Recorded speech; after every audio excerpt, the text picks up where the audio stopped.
Obviously, I'm a memo chain and more about farm run net 2 television as so. Jumadi actually they said the dialogue show and then a fear that the financial Friday about the trans year in como at the amount of Casamen to year and who said there on my a cabia or minor air ball and the quine a bino fast or bossa a cano and the egu home and more minor. Nina young command. Yababiti edi ama wo na ansa na no pabia se de ya na ye no de aseda ma de aseda esenwesa so no nkuto no amankwa wese a edem ne keka obia eni ho atoye ene aropei so okay ka tro kronkro no a eyi nyankopon kese edi chew e wo Psalm 104 osimi nyankopon no ahye han sa atade no atro sum center matam na epokese eda hoi na oboy wo na ode asase atim ne nyina so a ayihim de biara da na okenka tro kronkro duru ba bi o se de onwuma si dɔɔso fa nanso nyansam na oye ne nyinaa si duru anwumra modoma nyinaa pie kɔpɔ mo no aduane ɛwɔ wo awurade wo nsɛm jataburu wabubo mu do machi wo de mo mtase na me omkra na asade chi a omutubutu omatu ma nipa firi ko munwuma so no munwuma ho kosi sade besan asabiem, and that is the reason why and na no pay wo se menumi no nyina edi ahyiamu ye be yenwuma so ye ku yenwuma so akoye adwuma asan ebia ento yen no sa ena nyankopɔ ahyesa no pay yen kan cheja wo so se ja wo so di ho nti wahene mrade opɛ enye ho wasase so se de osroja ma medada duane fa me form so fa che me se de me de che wo mo form me emfa bi nko nso hwem na yimi firi musom na wo na ahenie ene tumi ne enumnyam eye wo de da gidifo nye so se amen enye ho na be ye ho e de amaye na ropɛ se de etie no medin e de kwame abo akuda nkwamoa Ubechi from Air Comoto. I am your host with the most, and I am your moderator. A free sabri kuzi se non krobebo pound simano adrino na. Anopa biano ye de sakrim sem abroad don shred na ye di no anopa na nsuo egugugu ebeto akoso ana sen e de be awia bobrem no sen na awia no ebe e de ama fiti anopa ekokosi na nwumre no sen na don shred na ye di no ebe ya fo ye de nyina be bro no achikra no ye wo agokansie mrante no so ba beje adwa na fe omo ba be som ye agokansie ekwan so na eno achi so ye ne mpanifo bi didi enkomo e de afa ensem a etwagu e wo my Ghana emu ene no wiase da nyina wa yesi wo se International Day of Families na je se ye hwe emusua anase abusua ekwan a ye faso chichire abusua ekwan ye faso emma ehu omone wo masede ene de so mo ye the do's and the don't as abofra ni nyina no the family values ebetimi aboa ma abusua agya na so eno no de wiase yi ede asi ho a or kase etipo no HS families inequalities and child well-being. It's ni na no yenkomo a yebedi e de amount e wodwumadi so alongside say the financial Friday no ebetimi abrewa no pay yenko said de bia ya ye no yenko na the Friday's edition of the pledge no yenko je emra say anopa bia ye kaka ye ho na yedisa nkomo yi a ne nyina no ebeboa wodwumadi so no sa na ye de emawo enti by the power lavished on me as a moderator I duly declare say the pledge.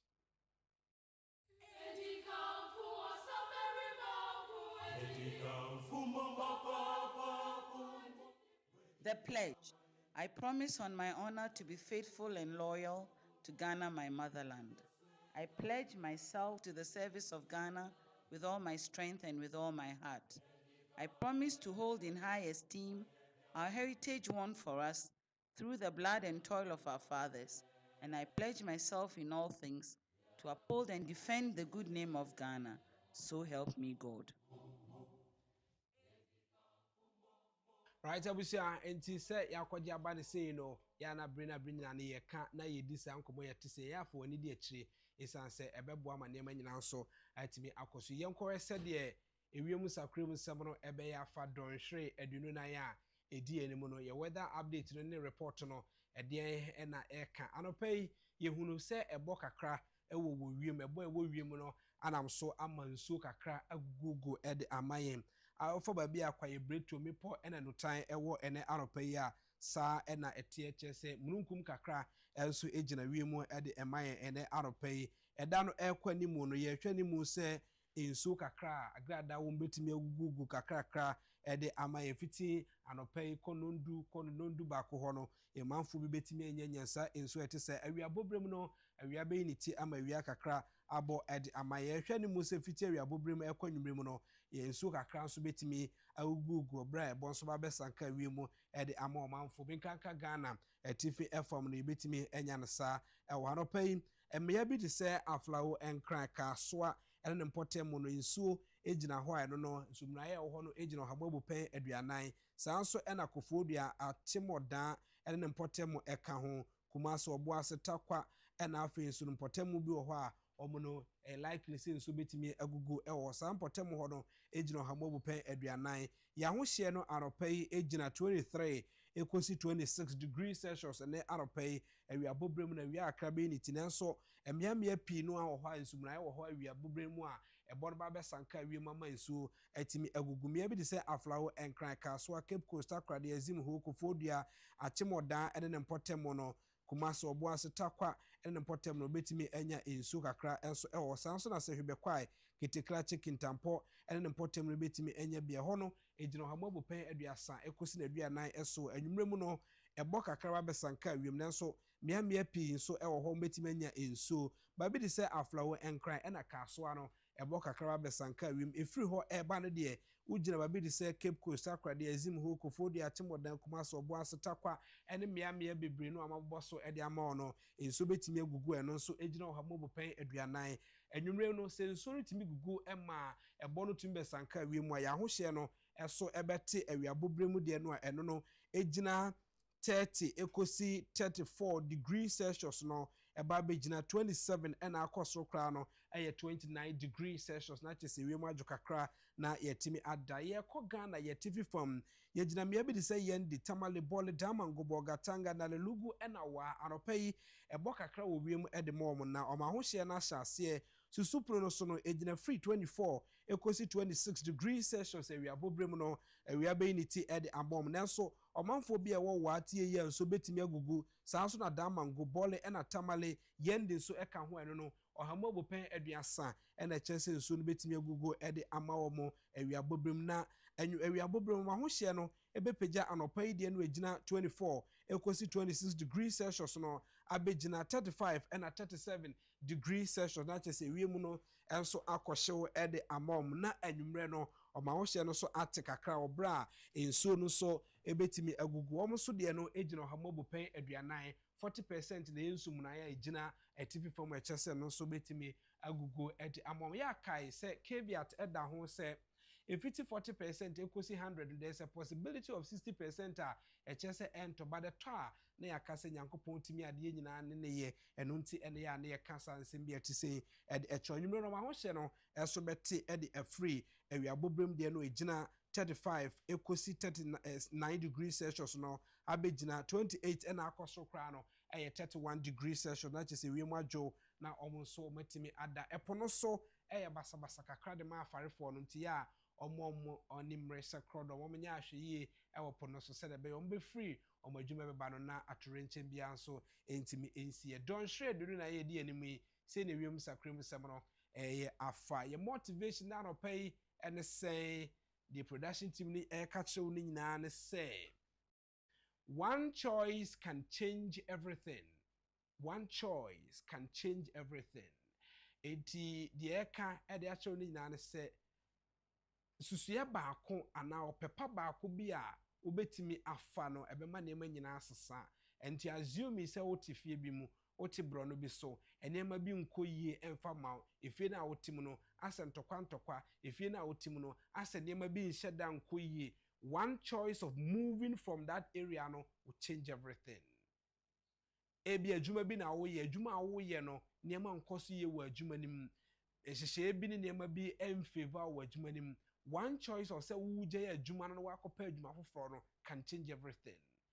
Anamo ne obra na wo bo no niema bi nkoyie emfa ma wanamo bi a wutuo no one choice say me jai no can change onkwa sorry ba okwa sorry why just say mesesa kwa sorry the moment I was say wo kwa sorry no can change everything. So that is what the production team is telling you, say one choice can change everything. Oh, was it in a way and the production team no can their choice yemfa into your home na yemfa mo bright and if you da you boja yi yemfa dwumadi ni nyina so enko na wie papa agokansie mranche ne braso se wo se obeje adwa na afi obesome ye wagudie ekwan so san se all work and no play Miss Jack a door boy na asante ebo a aye krado the world of sports and so ebre midin yours truly Kwame Abu Akuda Nkwamwa waiting from a Commodore, your host with the most and your moderator, a free sabri coincident on Chrome Bapa with Simano Adrian in a minute, yeah, back with the world of sports.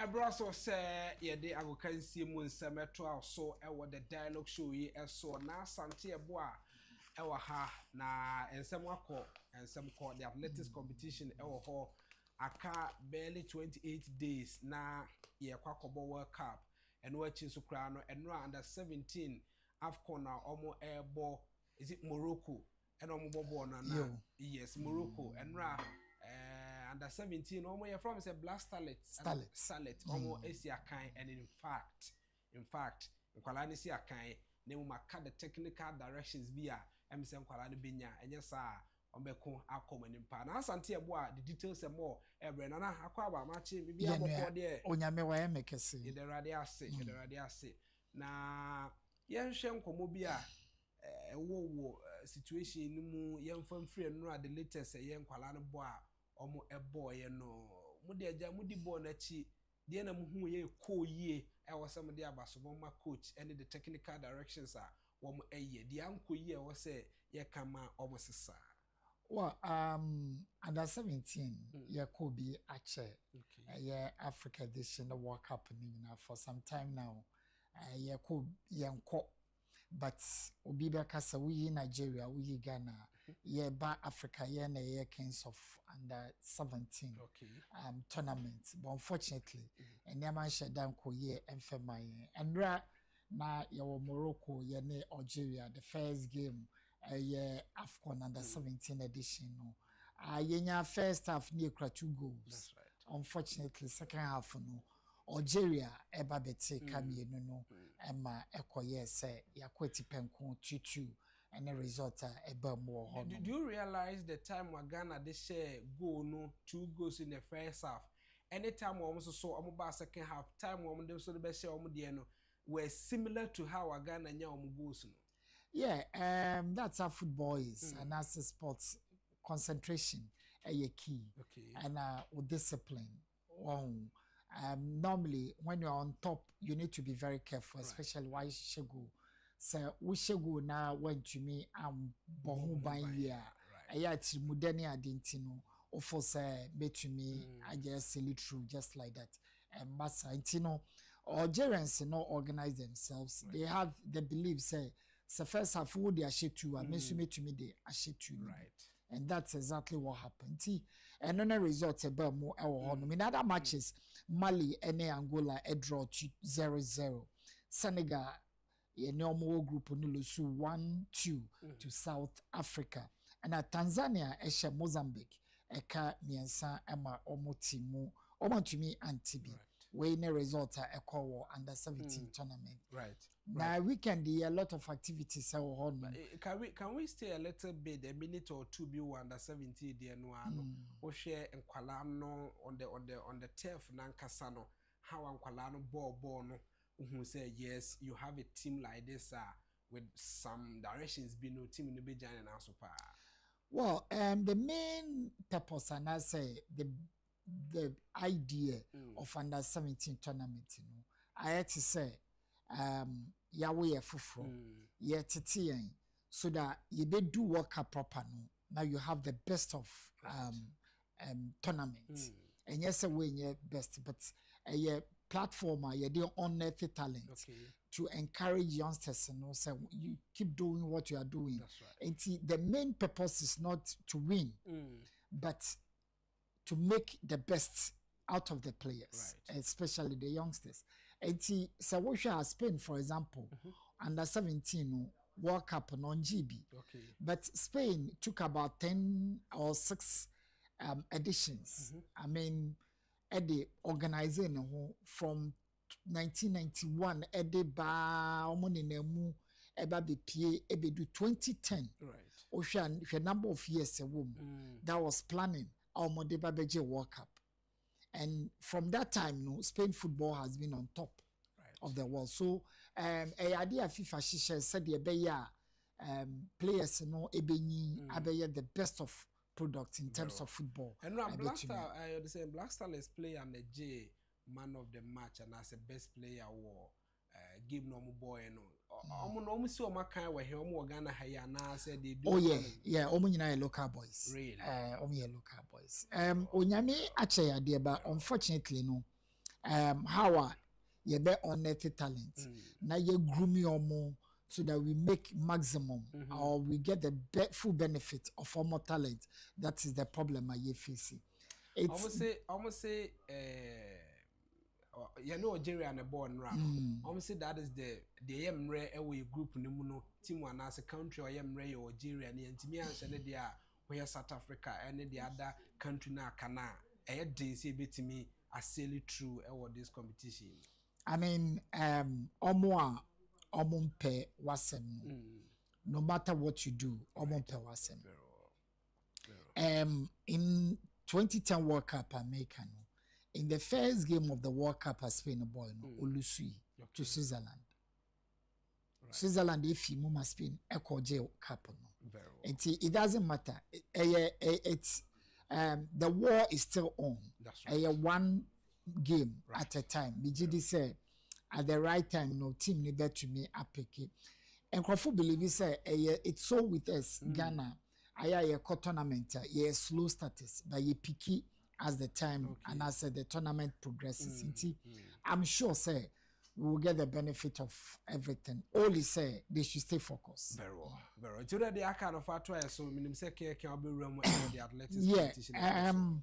Athletics competition there. And some are no. I had to say will be the right word will be disaster. We've disgraced ourselves. Say obi beba tournament na hotel room our modanya hotel room hostel na remote control air condition aje wo call a dan fufuru no akobi so bi na reception say ma me fen ko so me air condition na membra na wo ko didi na esida bi fa we back men fa we back. That was bad. But one if we are na ye no a bit of advice say obi ye bibia aya enye kra na there might be some positives in there. Learn from it. Na the enye no you allow the system to deal with it. We crucified a year previous government when almost hosted Africa Games, which was huge. That's the Africa Games. The number of athletes in the mobile. We never had such complaints. But unfortunately, athletics, just look at what is happening. I hope, say, gradually, we will learn lessons from this, not just crucifying them, so that in future, when we are hosting tournament, for example, 2027, I will be hosting a football tournament, we will learn from it and do a good job then. Ghana Premier League, it's almost done. Just some 2 games to go. Fixtures are all weekend. Ediana and Young Apostles. Bechem United ne Asante Kotoko. Dreams FC be welcoming Gold Stars. 11 Wonders ni Brecum Chelsea. Carrera ne Sodro All Blacks. Mediama ene Heart of Lions be share our Takwa. Nations ene Vision FC ena Ibeshia na Samatex versus Mighty Accra Hearts of Folk and Nobebaso. Africa Hana Confederation Cup second leg, the final game, a year Zamalek in USM Algier, Ebebaso this weekend, and a CAF Champions League first leg, Mamlodi Sundowns, and a Farabat, and so Ebeshia Ewo Honum. Yako Amanonia, Antoine Semenyo is in the news. Antoine Semenyo, you are nominating a player of the season.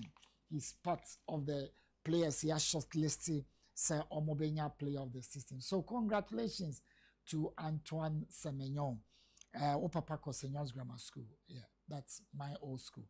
Anyway, and Semenyon is in there alongside Raya, Rice, Bruno, and others. Omunyina Eka, my nominees, home.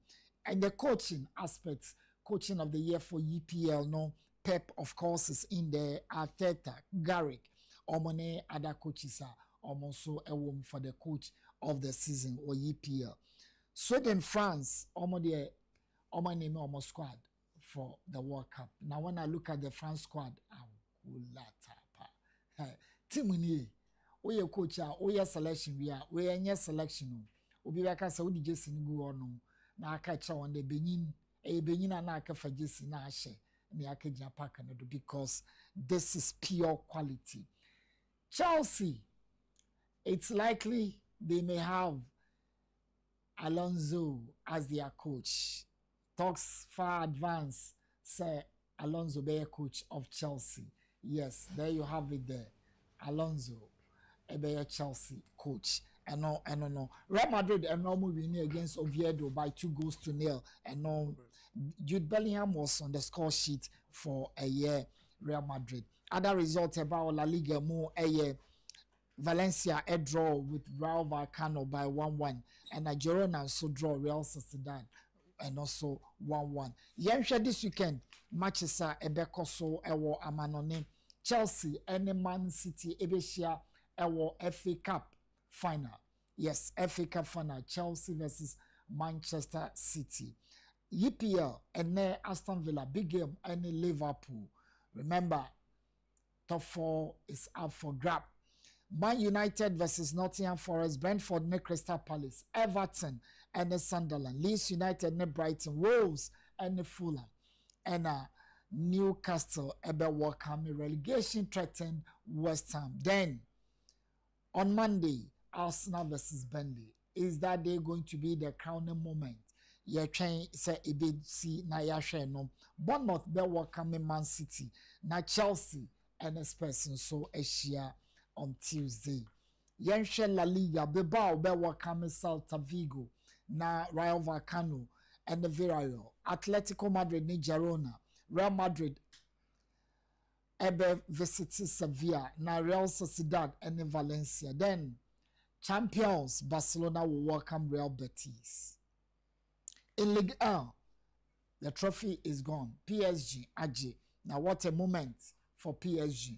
So maybe kind of moment on the Paris FC and Ebeshia this weekend. Strasbourg and the Monaco, Nice and the Metz, Nantes and Toulouse, Marseille and Rennes, Lyon and Lens, Ebeshia, excuse me, and Lille and Auxerre, and so Ebeshia our honor.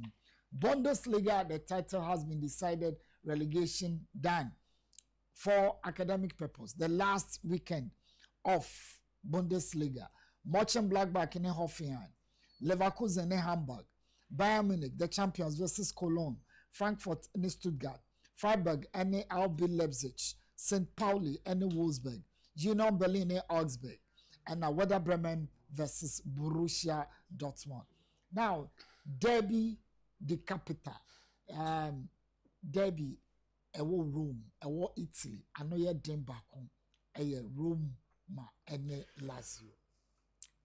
It is touted, say, Rome is the city of eternity.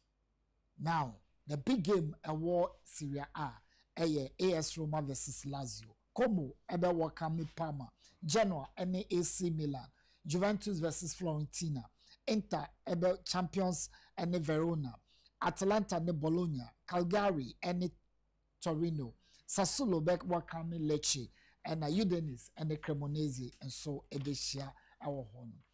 On that note, we wish you a wonderful weekend. Be good. God bless you for always watching the television. Right, see you faster.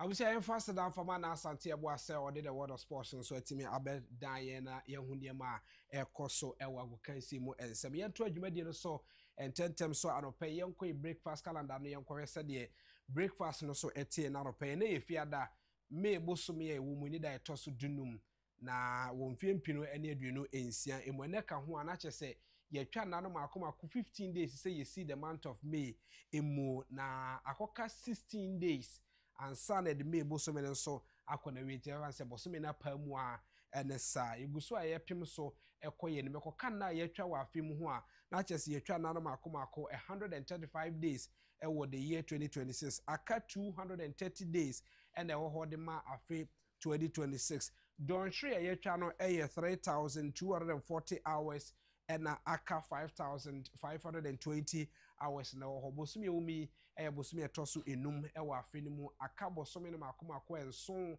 na wo ho de ma afi 2026 na wo hwese de hyehye etia na wotwe a ye di si ye na wotwe etoso mienu ewo me bosumi ni mu na aka na wotwe mienu so na wo ho de ma me bosumi a ye wo mu ene ye de etoso num ewo na wotwe etoso mienu no emu na ye da etwa to de ma na wotwe etoso mienu no na sehye mu no ene wudi wa woda ya fa kwanya we so I show a happy glorious birthday na ye kai honorable Alhassan Sedu Alajo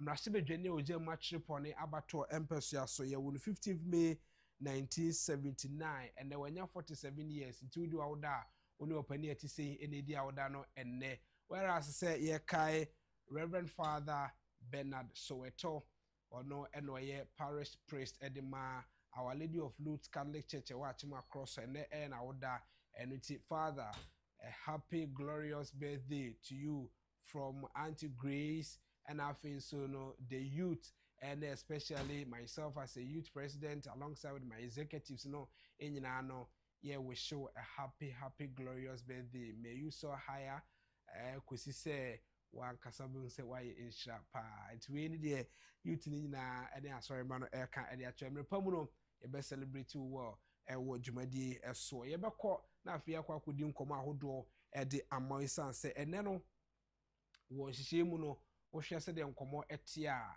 yesi ne ewiase de nyina ye yesi ho se ye mfa nkai abusua so ho International Day of Families nti wabusua etesen wotena asedi a family ne mu de he ne ye ka ho asemi ebra ne ye ko school no anampo ye adekire mu no ame ehunu se ye wo abusua mienu which is the nuclear family and the extended family. So it is through the nuclear family no mu no and ekonya the extended family no and through the extended family no mu and enya the nuclear family no all being equal say there is a family. Eti wo free abusua kese ni mu a na waba aba benya wonso yire na wone wo ma entity ebe na wunya from the extended family no a or the aba the nuclear family no mu ebe tete wo ma ekoba na saa emankwada no enyi no mu pia kwabonte a akwada bi wo ho na se okasa ana se oye bibia timisa se efie be mu na ofri hwan na ne ba no wo enti bi a obebo papa din so nya nwanwa ne aka obi oye o se okoto nwa no ma e kire se entity a papa no anya ana papa no de ama nkwada no ana papa no so ntete a wo no ebi na wa transfer di ama nkwada no nti se hu akwada bi na de obeye ne nemu abonte ne dressing ne kasa de wi a onye ne ho basabasa e wa abonte nti bebi se eye nipa sumasi ana obente na e wosoi ana se nipa sumasi ana obente na ne bani eye the two quen nti se woto quen no a it could be two akwada no na mabonte no e be ka se hwan banie yes say anasese na yetimi ehunu se de hyehye etientie bebisa se nipa sumasi ana obente na ne bani dia ene na okoto nwa no ma no adane se ampa nipa sumasi ba eni mbacho wati ase enti sa family hyehye no ene ye behwe se de ye be di no afa na yehunu the core values na kabaya den ene bi ebeba na obi ti se uye bema uye nipa wo ho a wo simpese meyesei uye nipa uye bema wo ha pese we na ese mpese meye uye oba said your core values niti and unyantete any free here and a de abedru baby a eti saying. So all these things ayem komobia yɛbɛbɔ no ne anɔpɛ yi de amount ɛwɔ saa dwumadie ɛso a yɛne mpanifo ahodoɔ bi ɛna ɛba bɛdi nkɔmmɔ ɛbrɛ nso bɛso na yɛde na ɔbɔ krata mbɔsoɔ no nso atumi abrɔ no afei yɛhu sɛdeɛ nneɛma ɛkɔ ɛwɔ nhyehyɛeɛ emu ɛwɔ netu television ɛso saa bere yi ɛne mpɛmpɛnso yi maame na me ho mmra tɛw na afei medane me ho ba a yɛde nkɔmmɔ ahodoɔ atumi atoa so ɛwɔ the dialogue show ɛso.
Right, abusia mame mo akwaba bie mo fa o emra e wo the dialogue show dwumadie eso na ye hwese ye ne mpanefo bi bedi nkomo afa ehyehyedie bi a ye de atodwa chese ene no ye ka busuasem edi se abusuasem eba ne ye ka bi a abusua no start free he abusua start free eja ene ena eso na abusua no anamontu a obetuo no ene be ma akwada no so ehunu yewo abusua bi abra na yenyi eba no yewo community bi mu a day in and day out betu ke e wo fie ho menteme ho ase e wo fie ho gise wan koka baako e wo efie ho koka baako a omu nyina betu aba na omu no abeham ana se even omu ho na nkasa no hamo mutimi hamo omu ntokwa so mo obi antimi mpata edise wo ye obi a te se oyo abrante kwa anasa wo ya babaawa na bia ehoni bi eba se opese ono otena na opese oni ehoni bi etu anamo etena basically ana wabisa se efi a wo komui anasa ba bi a wo koi why because the core values of that fear hono enye de we have to and ebetimi write home about enti okwa no bisa se efi a wo komui wabisa de anase abrante a woni nami wabisa baabi a wofiri de why because the way our kanensem empowa anase nanutwa wotwa no oba ekomu obisa afide onye wo maame anase nya ikura no na o ye so atiase na o prompto okay na o prompto anase na o catch o say baabi a wokoi anamo a wotu no pass sign because enya de a ebeboa. When you have all these things now bisa say abusua na echeche ne say abusua ni bi wo ho a aje se wa anye bibi akayo nko ane wom gise wa anye bibi all these things ni entisa kwada bi wo fie ho a na wo sua na kwada no so atimi anya na saa pepepe na o de anyi sansemi ebi ene nsem na fensu ya hwe kwan a ye bedi akwada be pie be ba say the well-being of a child well-being ye makwada asem ahia ye makwada suku kwa hia ye makwada ade ehia na osuku mana na setena mu no eye ahia ya na ye hunu se saa kwada yi daachi bi no ewo so ono so bitimi be ye sede ne nanom ne najanom eye de ama no pepepe sede ono so do bi bo betimi ahwe no Bible kura ka se wo de akwada aba na wo akwada no wantimi anhwe no a na je se enye ana eyaso twe de ma wo agya all these things nianimu ekwan betimi afa so ama kwada atimi anyi abaye panimpa now ye wo fie bi mu a efie na ye wo no ase entitimu kura wo enkwada no ntem akwada we ni we di omonyepe we ni we nye sei ebia akwada wo nchen no eye unua bi ba akwada wo nchen no eye bia obi na abesrew ana wotene se wa nchen ekwan a se wa na befa so treat ono ankasa ne de no is different from ekwan obefa so de treat ni nua ne ba na wotene nchen no and it is something a ye hunu bi day in and day out bi o ho akwada no se so be ko school na gise okoton bi ba ansa na obedware akọ school one bi o ho agise wapon school aba no ebi obedidie no gise okoye adwuma bi wie kra ansa na wabedidie se wo hia bi aso oyare ana bi a ekro bi atuno e wo se ye hwe ne treat man no na fe abeda ne different thing altogether all these things enema bi a akwada no a ode na eba no me ye brana me ko school na me teacher ti me ka se ohu akwada bi a oye de bia ne buafu ne kaka ho a ahokyere ni anase ohia ni ba de bia ne buafu efi asika wo kakra nkwada anim ya asre and what wadwe etoto ho a ya na efa say hia ni ba bia anim munai because ade na ohwehwe no wanya etu amuna sikani ba simple obi sa ade na ne de ama no so atiase so yenko na meni Mira Bright appear emon kobo Mira Bright appear executive director at Child Right International or a chairman the Ghana National Education Campaign Coalition GNECC and board member the Global campaign for education. Ora brighter up what me come watch. Yeah, me just. Me ba chompo mboko de. Oh, nyame adom. Ye de rade ase. Ye de rade ase na anopa yi mani sobra wanya mame na ye bedi nkomo kakra na anopa yi. Wo hwe the international days a ya na ye celebrate bia. Or they are to say ene international day of families. Say a international day of families ya na de na ye pakatre adasa ene debi eti say ye. You know, when my mother was in the mother was chief also I say me chairman for Ghana Education Coalition, you know. I don't know me the majuma dia by we. Okay. Me said that you will be on a board no so myself where we. Right.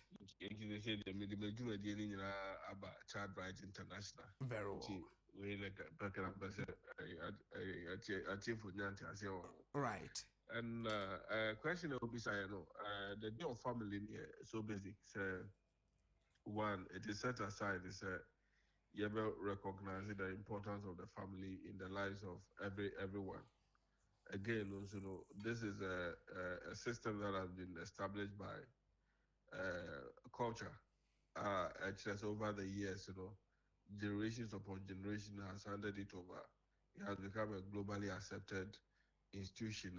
It's to nurture, they say, families, nurture and kora, nurture bushama bushama who say, this is my heritage, this is my root, this is where I come from.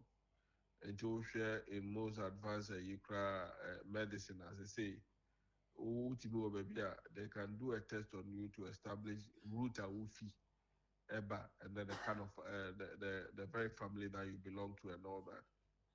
Into Adebia is internationally accepted and culturally established. That is the unit yebetimi any, but within this our modern context now. Basically, no, it is normally let me describe the family system as a training center. So before we be PA no, na when you be I can see a boy sim the CD say hey o papa why and I say oh mama why once a obebo wudi and I say obeche baby ofibano. You are looked at in a certain context. Right. To say every community of female background, there are certain descriptions that are given to you and all that. And I'll share pay titifona you share Volta Fonia Santifono and Sefifono and most of these clans are female battle. Immediately above these will be how they appear could be. And I say, all the from Paul, and I say, you know, immediately, you know, you are linked to a certain route and you are linked to a certain families. And you know, that is the essence of having the family system celebrated that will be able to say, if you Ebusiana Titeno, now and the people will be able to me, I promote you and I near you become we do away with it. Right. It's basically, you know, that is a kind of a multimedia established this day can have very well. And that be say yeah nowadays a tipo be to mark and now to observe a day no. Also this year no families, inequalities and child well-being.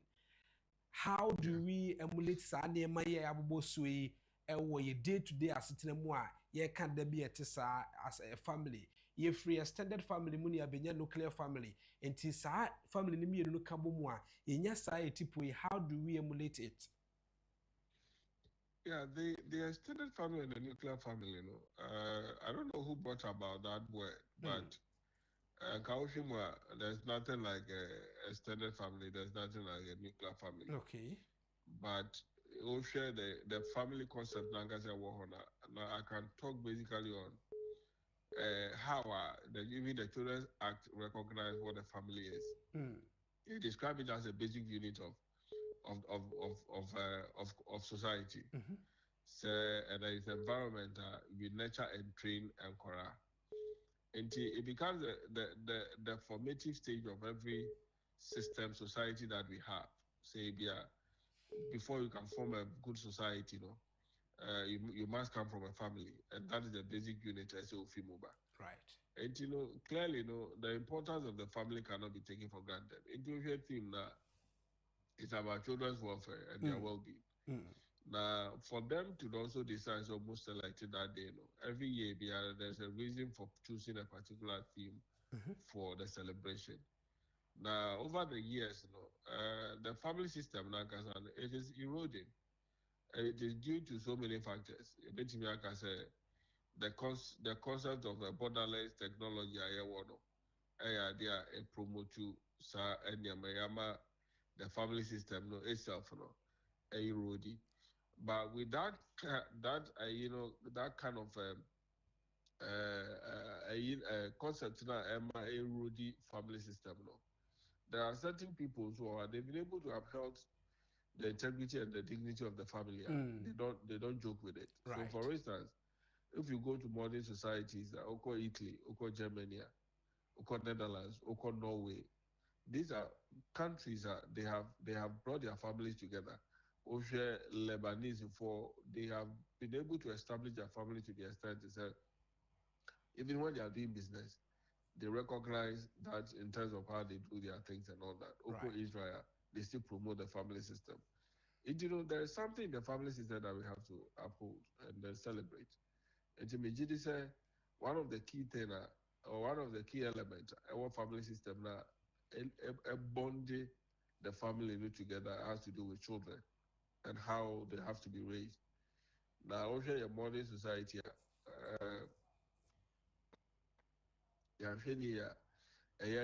because of the way advancements of technology and then the acceptance of it without giving recourse to values that must hold that acceptance. And we accept certain principles within our family system without necessarily understanding the foundations of building our family. Into to be fair, acquiring the papa and the mamete, dinner table, so great, Behuna Ubia was the phone so. It erodes that bond now as a promoting that is so fundamental in the family system. No, we are not seeing that. Again, also, there are certain parents who are said you now, and Omomanagasa has become a sexual tool in their hands. Sebe, Omo, the Omudi, Fakran Biswa, Emma, Kranakasa are not recognizing the fundamentals when it comes to you say, how they should recognize the family system. Again, there are issues I want which is basically in such a way that we can bring the values of the family system together and make it work. Right. And then Meji said those teams that has been selected. But the Bao Memuha, Meji said these are some of the few things at my family is shaky a bit. Now you go to a community in the past, your community the whole community is raising children. But this day, walls that we have erected around our houses, interaction that goes on. You can even in Ghana here, you can live in a particular area for so many years and you don't even know your neighbor. That's right. These are things that are eroding the concept of the family unit system now as a yetimi a building. Right. Now, I've always hold the view say, even if we want to lose the family, the value of family system should not be something that there's a losing because countries have preserved it, and no matter how they advance in technology, they still hold on to those values. And I think as a country, we should be able to hold on to the positive values that promote our family unit system. Now, yetimi depending on it to be able to raise our children. Very well. Very well. San and son, we have a father, mother, and a child. And now you can family assembly a international day. Each of Nipemi and son have a role to play to get the family I can assembly. Yes, it's a tripartite kind of arrangement and a relationship that must exist. And once there's that tripartite relationship now, a father must respect the mother, father must respect a wife, and then a wife must respect the husband. Right. And the husband, the dad of a child must respect the child, and the child must respect the dad. The same thing goes to the mother. And once there is that kind of that relationship, say there is that recognition for respect, it gives room and makes the environment conducive for people to recognize their basic responsibilities towards each other. Because although Papa himself is also in the bush, Mama himself is also taking care of the family, say the basic things obey to me there. And I cry also and himself the basic duties as all you will fear. And I say, oh yeah, and the boy bush and also I say, oh yes, I am. And the ones that understanding, I strongly believe that there will not be that friction in our family unit system. A bit, even if in the face of divorce, and as in the face of anything that cannot make the mother and the father live together, those values of responsibilities can still be pursued. Now, at the end of the day, the values that link the father and the mother together will be seen in the life of Akorano, and also betimi carry it on to another generation. But where there's a break in that respect, there's a break in that responsibilities. You don't only look at it, or you look at it from the fact that Akorano also is going to carry the same break, to another generation. And that relationship is very key. Right. As a father, you know what you have to do. As a mother, you know what you have to do. And as a child, your responsibility of giving back to your parent and respecting them also. And once we are able to recognize this and hand it over to our children, it will affect generations upon generations. And that alone would reduce all kinds of vices in our society.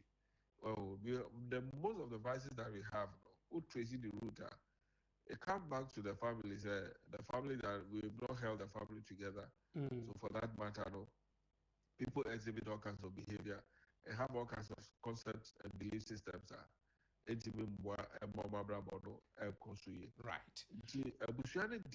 No matter how you look at it, it is very important. And the value that exists in it, we should not take it for granted. Right. Right. Mr. Piamida said, now, yeah, say, your building family, no. Do we have impediment? It's me break here, Busiana, a passy a children. Yeah, and then crying to me, some come back and woman. Do we have impediment in building families? See, the impediment are artificially created because one of the impediment that I spoke about today as divorce. Divorce is one key impediment. Who do their family together. Right. Two, the broken home. Broken home will see one thing. Say you a father and a mother may live together, all right, but the home is broken. Right. It's not only say your major you have a broken home. Even not living up to responsibilities leads to a broken home and all that. It is those impediments are there. By culture, culture is one thing that holds families together. I don't know that cannot be described as a impediment, and as a intermediate who be some but divorce the broken home and no na a impediment entimi mayin ye nji abusuani nsi ho e ma ni gina wo kwan a say because who you ask yourself where are their family members. So these are the basic questions that you have to ask, because if they have a family and say they may be concerned and share children's act in Mukrana, for you to declare a child to receive a support from they say a buy honor. One, and so who's a be a busheni more bet you are taking care of Akrana. And as the busheni has been declared, let me use the economic words, bankrupt, and right. I will be able to be here. And with that kind of concept, the recognize the need to establish a good family. To the extent they say you have to do a traceability a year to find out into odiphobia near Bushon Mobit and Sana Abino Abamaka say about taking responsibility for and Corano. And that should tell you, sir, even within our legislation, will recognize and value the state called the family. No, into a broken home there. Minjin is a mebwa and divorce was here one thing. Minjin is also betting me above Busiana, yetimi haji ejra. Right. Right. Me da se papa won komo aye die ti se ye ko ye bibiba e fa busia no kwada ti se ya ye twetwe na se beba na edi ho komo da saropai. Yo mesme da masepa. Abusia pani a ti se no edi nkomo eyura Bright Apia. Ono executive director de ma Child Rights International. And me no edi enkomo fa abusia ku ti se ye ho na ye hwede mu se ensa be kan lawyer Moses Fo Amoni na ono so ene na di nkomo ahwe ne ba kominu bi afi abusia no a yenyi no afi betomire bi na asem bi abesi yentimi nkawe na we apa ifa no we apa ifa no we abusia ba ko no a omo free na ba ko mu no omadwe nkọ benkro mu BBC a ewo se de we be ka no afa ene abusia na wo ho ba ko atukwan akọbọ bra na ba ko atukwan akọye sikani sasem sine sa nipa ne maaya omo maka wo fi ne de yen consider so me bibi omo ntimi make decision emma de watu kwan no enyi ntum so ampa menua no maka say dia then let's follow it and do it there be more or less say bia saa de wono no atu kwan no na wo ye keto akra wo mu a anase bia onye keto wo mbade bia fa so to so be miensa ye ompanifo mienu dezi mpanifo no mienu no ewo ha but so far as ono atu kwan akwa abrochire no nko ade oba wono ye boga wo mu ntin se mpanifo no mienu ka se na boga se yenye ne sen a ye be ni se because the boga and the disika ne ba se emfanye sa ade no all these things values bia so far as abako na ka se ana pani na ka no se pani no sebi entade atete mpo no ona ye pani se yenye ni senya whoever being boga wo ye no boga so the pani na ka ye diso anyesa we be ka so da bi yentwema boga mra boga maaya ana de ofra bruche ni ba ne ma na de o ye adwuma no maaya ka so yentwema ne mra oba mi hu am ye family oba se 4 ana 5 4 na beshi a 1 ne maaya yentwema 1 ne mra because ono na ne nsem wo bie ono wo anu munyam meanwhile phone betimi a make decision ya convey message to the fifth one so chale say na ya can drew it I think say anything ya beboa ono cast there be enyoya kan yin say ya then ade ne ya bo agu and mu first camera ne mfa nkoye so all these things my family and the child well-being na pese yenya no yenya na ehwese benya sa intellectually from sa akwan no so asem timi tifie Agyapong and Nabeka hwe ensi the nkwala no go their way all these things enkomo bi etisa ebitimi edi ama ma mehwe na yemfa entertainment so emrel ewo the dialogue show yi so ebra so said entertainment eba in a minute entertainment with CJ Winters.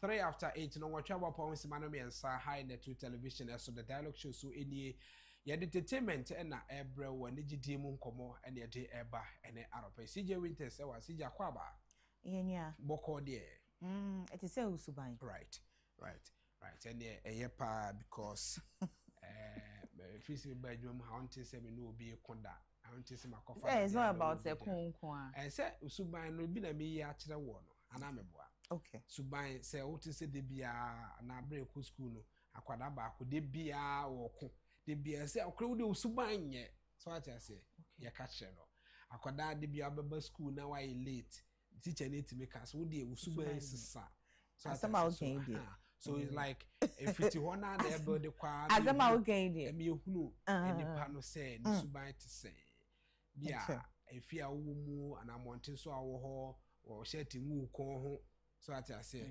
aha o shirt mu ko ho bibi ntwa wa no yakaka so all these things no but sanya ma we aka ni na me na emfa me ho efa ho pa de efa me ho ne se wo ye obi a o ma me momoji I want to say and ye can be a friend say International Day of Families. Into families, you say child well being. Tina beside said to say so I have to let you know soon by ya. I walk with them one. Emma, you so yakwala. Hey, as I said, ha, a yakwala no crown. Ubi to look as all this care shall obey. Okay, it's a better maybe a way jar. Yes, we a jar. Uni how this cabesha quadano. A better maybe na uni hono. Na akwada no onye sika mfiri baby a e wo so ye de owia so ufa nipa best 5 eto hwa especially omo a omdo mo ho awura bibi obetimi aka se ebra na papa te ase no na me bisa ne bibi o de mame ba papa fi mu no me ni obi o ma misika me nya adwuma bia so en papa be ka cho se agade me fa enade me fa eye kro no okay enade ma fa okay we mame de ma fa so mame te ase na o de sika to hey, when CJ there, I call upon the baby to on pa, who miss CJ on fa. Oh no, say some. The castle coffee, but you to coffee, madam, may use CJ. I want to do the combo. It's what I say, oh, father, who fell miss up, but oh, no, I am, I don't mean your shade. Exactly. Sometimes they need to punish you, say, or my wife say, at the end of the honor, young farmer wa memfa. So, one more who be a tessa. Akola bi betimi asesa from that there akola bi wo ho a esa se ne maame abo no ne maame ankaro da no keke ne kan ya wa man punishment bi ani ntino I say yes still or continue. So now the mom is not there, is there no more, the dad is there no more, and for that matter why they provided for when no are joining gang bia yes I mean no sa nema we nyina no e play role e wa kwada setram timi suban ne de eye. So what I say. So far as I'm ha, man, we are oh my goodness. Now, Commodore, where we are enquiring namda. Basically, we are qualified to bet me a say. So when they why you be pay. Okay. Now confusion and never have fun. Say be a not rented down quite na say na edda. Okay, boy, anya there. Say enquire na wa ultimate to darwa wo. Wa ultimate don sa mo ba na enquire na say. Bia enquire na ha. Especially say bia ode common nipa na o ko di send there say etibo a ho ma me na de so born boss na da na aduane wa ma me. Oh, but na woni bia wa ye. Say.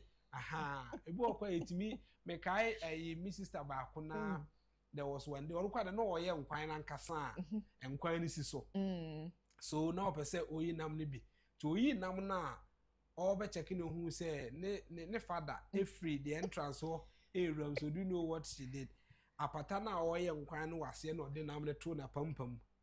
It got and kajatun quine and I got to quine away nam the toe a patana pum. So ever pano fro in the steps I saw the run them or done in the one behe. No, I say be done. Baby, who we still be. I say, hey, if you're best, if you're best, no, code the then sa a call card then. Hey, just now, all the young quino. And I'm no all the young quino. I just say, oh, that's serious. That's very serious. It is animal there. I could be on one way or the other. No. Etimi ayi bi me dey menye bi da and dey ba o me se ne wa nko ja ho menye bi da asoma wa no nko o dey bi enya sa obi adu no koma na wo nko se akwada yetimi asoma se obi adu no koma no that kind of them man dey we kwada be 10 gina ho a emu 9 ana se bi adu sa be wo nkan na wata fa one of the days o papa smas ko sensu ana obi smas ko sensu a obo ko sensu ba no ko promote credits we nyina e ka se we nyina e ka so ati aseji we no mi na no aye ade ayesua wa abusia mu e de santete no na ye de ba ye kɔ anim ba ko mienu no na fe unhu ne ma bia but say abusia so emu nsɛm asesa wo Oh yes, yeah, ni amana sesa. And na me ne era bright appear di hu nkomo no all kano. Nyema bi aba ama abusia no. Ebusia ye nya said anya de say kan no. Yes. It ka first no say me anka obra pani, waba fie na obra pani wo ho a. Wo ba kra no wotetete no be wura fie. Because what see akra de. Obra ba ye no wo ni fie na afi na wotete.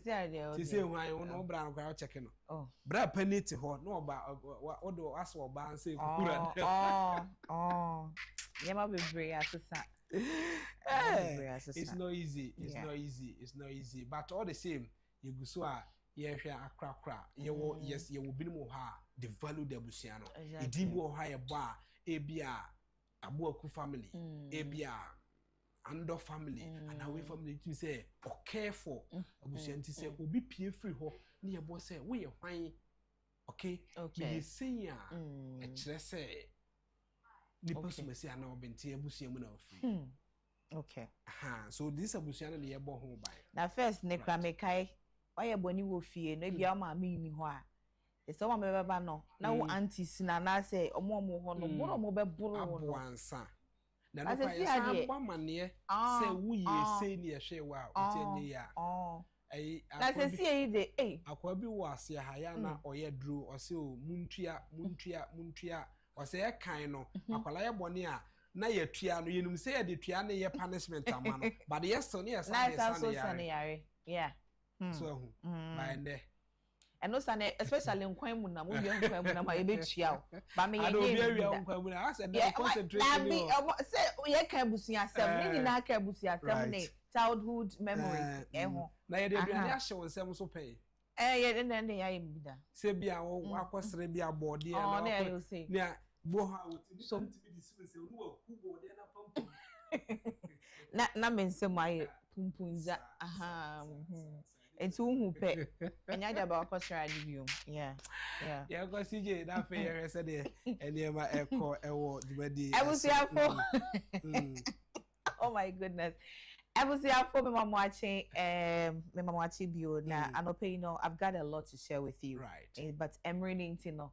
ye be summarize bibia so that be kama na merisha say with nanaba namoa ne advice bia odia ko ede ama youth no ndra mebeka so African na semi abranti a obehu no na to say niama ode betutu abonten enso ekowie mu no na business omoka so ye ni nyina na enye nunkuto na oye but then odragi emia etiki mo videos ekoposti online na ba na moa asema okanyina ni se en compare ohu with others en fa ohu ntu obi hu obi na so live very lavish life and then necessarily say also live a lavish life no you do not know what they do behind doors. That's what she's saying. Onim dia wo ye e wo kukwam enti se wo so obi area bibi na se wo so so ye untumi nkodu ho no mo na blah minka bra kwa na utima ye do blah kona kope baby tina keep on hustling and keep on doing what you can do. Sister, say you full Saturday to so na she, okay? Nobody's gonna know. Nobody's gonna know. Nobody's gonna know. Whatever thing you have, no, be content with it and then do it. Wow, space more. You'll be amazed. Say, oh, crana, oh, and a letter on the crampono. Obia or no is bigger than what you ever think. No crampono. Will be admiring what you're doing. Until you do not know what people are doing behind doors, you do not know what they are doing secretly. Therefore, men found one to one also or compete with them. Obia ene ninyame, obia ne baby or ye na defa. So I think today is Friday, but for this advice, you have to take it. Right. So yantu so na keche Andrew and ne brother, they've said something about, almost you do. You know, maybe omekobia. But there is one thing now, Maka, I am a one pie, and I believe say when you also watch the video, it's going to amaze you. Whatever thing it is, business and work first. Let's go have the video. We do fight, we do quarrel, but it doesn't get to that level, all right? Sometimes we don't even talk. Because you are quarreling? Yeah, because we've disagreed on something. We don't even talk. Okay. But then we have shows, we have interviews. How long have you gone without talking with each other? We stayed for like a month. A month without talking with each other? But within that month, we played a lot of shows. We were going, and then we will be on stage, and sometimes there was this song that Fine Boy, we have to just talk to each other. So he will be wearing his shades, I'll be wearing mine. We talk to each other, we perform after, we go away. I mean, once I go get backstage. But you were not talking. No. You were not in talking terms. We go back to everybody's seat is in God because we are not talking. What did you fight about? Wait, we are not fighting. We are not talking. So if money is coming, we will not come and take their money because we are fighting. Because you have your share. It is the company. So now Keche doesn't belong to me. Me and him, we sat down and then we brought about Keche. I remember the fourth edition of Ghana Meets Nigeria that they were fighting. Hey, me and Andrew were talking for like 2 weeks. I blocked me. And Bolare called us back door. And when we're going to conference center, different car, me to different car. We got there, I know they talk to the stand here. But they do. So when I saw the angel, like, there's something. You okay? Oh, go for everything. We are ready. Yeah. He gave us microphone on stage. We perform after I shone I go and tell my guys, I go home. All right. So this thing has been happening, but we told ourselves, Keche is bigger than me, Joshua, and Andrew. That's true. So anytime that Keche calls, put your differences aside. Attend to the brand that's bringing food on the table. Respect the brand that God gave to you, and you've been accepted across the globe. We do fight, we do quarrel, but it doesn't get to that level. Okay, so no matter what that comes between you, no matter what happens, business is business, you know, do what is expected and need of you, you do it, you move on. Now, you know, TGM is, I told you guys, it is bringing a lot of things. And this time, me who post via Ghana, you know, Telecel Ghana Music Awards, saying sorry to Patapizi. Now, Ebusia Yabekai 2018, Patapa one corner no, okay, any fancy gadam. And no more on a sakodi a boy, you know, 2018, na Patapa, say, anka or no, and they say, and no more amount for 80 amount for abo pado, no that could be, but yeah, they come out fancy gadam. And we saw what happened at that time, right? TGMA has gone back to that video saying sorry to Patapa. Let's go watch the video.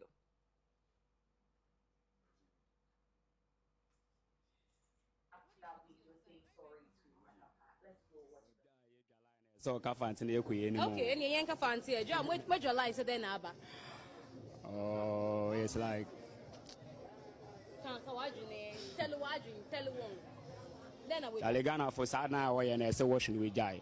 I don't want him say what ne airport what the money pana a job with man or an essay washers what the man they don't have to take any stupid money beyond one far or be now one fair one for Moby because who inside that most of the people now they are shouting and say Patapanes or what the man over show what I want them out of crown fancy look and I'm out from Philly.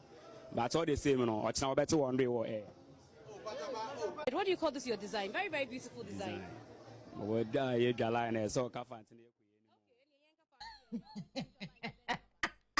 And no cry, what's it wondering so what's it wondering pa? It's you know, this is what is happening. TGM is saying sorry to Patapa. You know, it's very funny. And my last story, you know, Kencity P, say there are some, you know, young artists here. He reached out to them, say, Anka collaborating, jumping on, you know, some song nade, but they didn't get back to him on request or they told me. But now no, he's not going to reach out to any young artists. Baby, I do no. When it comes to music, he's paid his dues and still doing it. And since all your young artists be na say what per se on the wall a collaboration be featuring be idea, he is not coming to you to tell you nothing. So one mama me country no or be a senior patrol, you know, let's do this, let's do that. He is not coming to you to do anything because that respectness should be there. You get it? Penny the penny, whether you like it or yes, you have to go to him and you know because many of these young artists now are normal dreams say, okay, I am good. And no, they'll be looking at it, say, you know, A-list artists and I said those who are already in the limelight, you know, will come to them, say, and but it doesn't work like that. You have to make a move. Then the panel at least will say you are kind of serious or something. So Beji baby are fine. If they're not gonna take nothing to, that's up to them. But you shouldn't sit in your comfort zones and be waiting for those kind of artists. They said they should come and jump on your song and I said whatever. It doesn't work like that. So I think that is it all.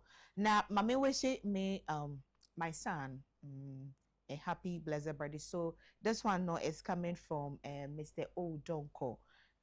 Otneo Nana Kweku Owu. And ne 2 years. And ne odi 2 years old. And from your daddy, a Capito Bobo and your mommy as well.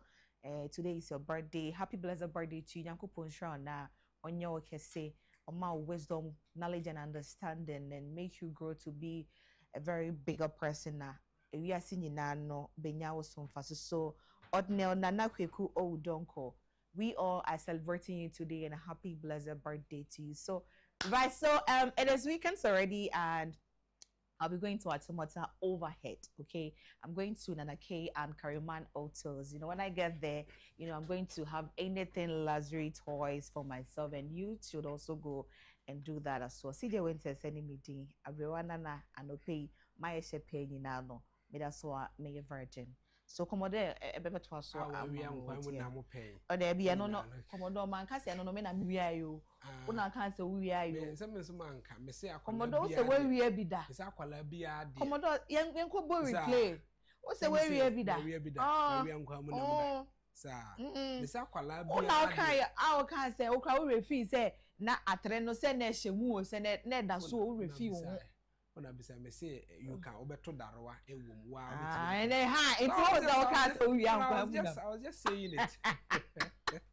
It's the family values no ya nkwa mu na mu. Oh my goodness. Aka ho enye papa nti anu asesa wo sia we ni nkomo bia TJ Witches dia bre entertainment no eso enche na ye de na obokrata no eba isanse ne Nana Christian donko aye krado papa sika oman no ehwere no obame ehunu kwan a sika no fa so a ehwere ewo man no efutu mu kwan ye binum afa so a obodo mo sa ebomu whether so mo de yo mo anka so mo de o anase kwan be no fa so a omo de sika ne ye adwuma na Christian donko ebebo eme cause minority ni nsem bi o mo ka eka oman no ede no enye no de majority anase oman no ne o mampani ene the finance minister ebo so de kire ye no o mo kire se eka no echen de wo mo ekan and I'm here na eba nyina no ibedi eho enkomo na ya santoa edi na obokrata no mu ensem ne mu boso no eba ama yehunu se de enkomo etie tete sanse na Christian donko ayakrado ntino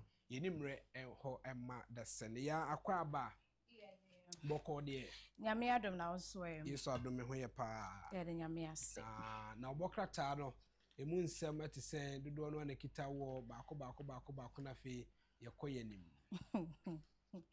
abusa ya tena se na yefiada boja yemraso de bokata hodo amesaka netu jumedi dialogue so bedini anim no eba betidwa ede amawa no peme hyase ede the Ghanaian Times ahyase ede amaw katafa to so eduonu nan na mebo me nkomobo no asiefi na we no ewokrata na chi entianope wunya bia woda na achire na obehu ne ekoso ewo micro Ghana mu ha Ghana fo amotim ya ye bia meba bebubosu madaroma mofo maso mfemme na monhwe ne sonso esanse Ghana Water Company fo ede aba betudwa se ensuo ho nsenkaye no mo area mu ho no eho ba be ye den kakra na meye ne bi ene dansuman mamprobi matayeko ena afi kwalebula pass Makati Hill Gbawe Malam Tesano ena North Kaneshi Dome Achimota Anya Ablekuma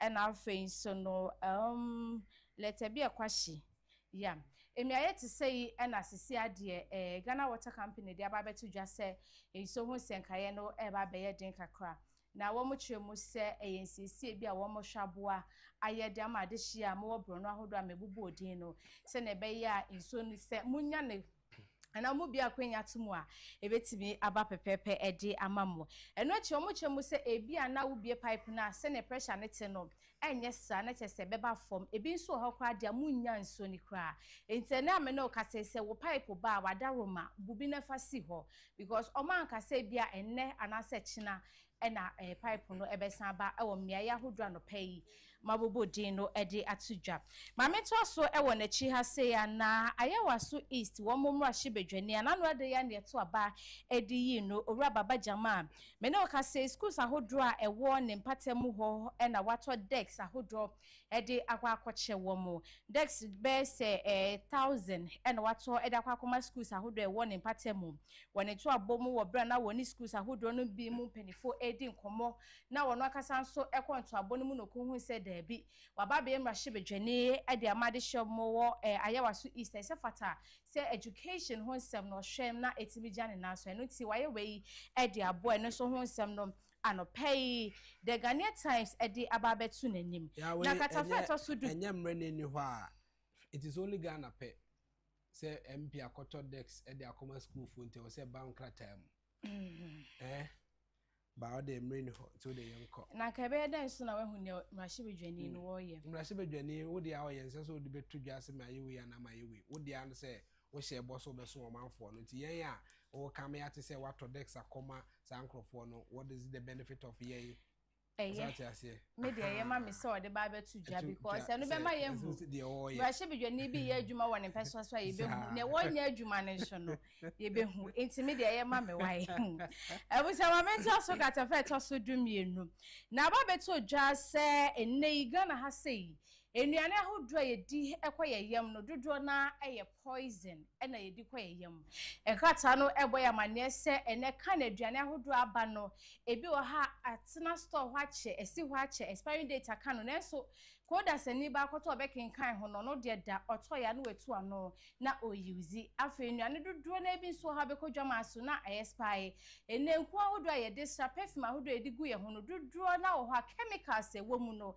sei ni pedua endua na metie radio bi na doctor bi a wo kasa wo se ema enku a ye de twieti eno kura no etimi kofo awo hu sunsuaso edi beja adasaso eti we nyina yo hawa Ghana fo ye nemu neso sebe ya dwen sheda enkoho kokobo semako edi ama Ghana fo na the Ghanaian Times katafa to so dumienu ene ye boy yen amane wada roma oto bibi e wo so a na wa mo wani ada ho eno ho nsem no anope kata no edi ababetudwa mameto so ewo the new weekend crusading guide efama katafa eto so enwoche rododom pre na me no kasa ni mfoni eda hase na se me kume sakwada so made wakache Ghana mampeni ye wa John Dramani Mahama enu echi asere wo mo hwe kokwakua yonsem ho so wo mo sisisi kokwakua fosi kasem no se abepimu ne ye ntimu aye bia wo se aban ni tumu anase aban ni akuafo akasa mo makoma to mo yem yenyenye bibia emfemfio mo ho nti no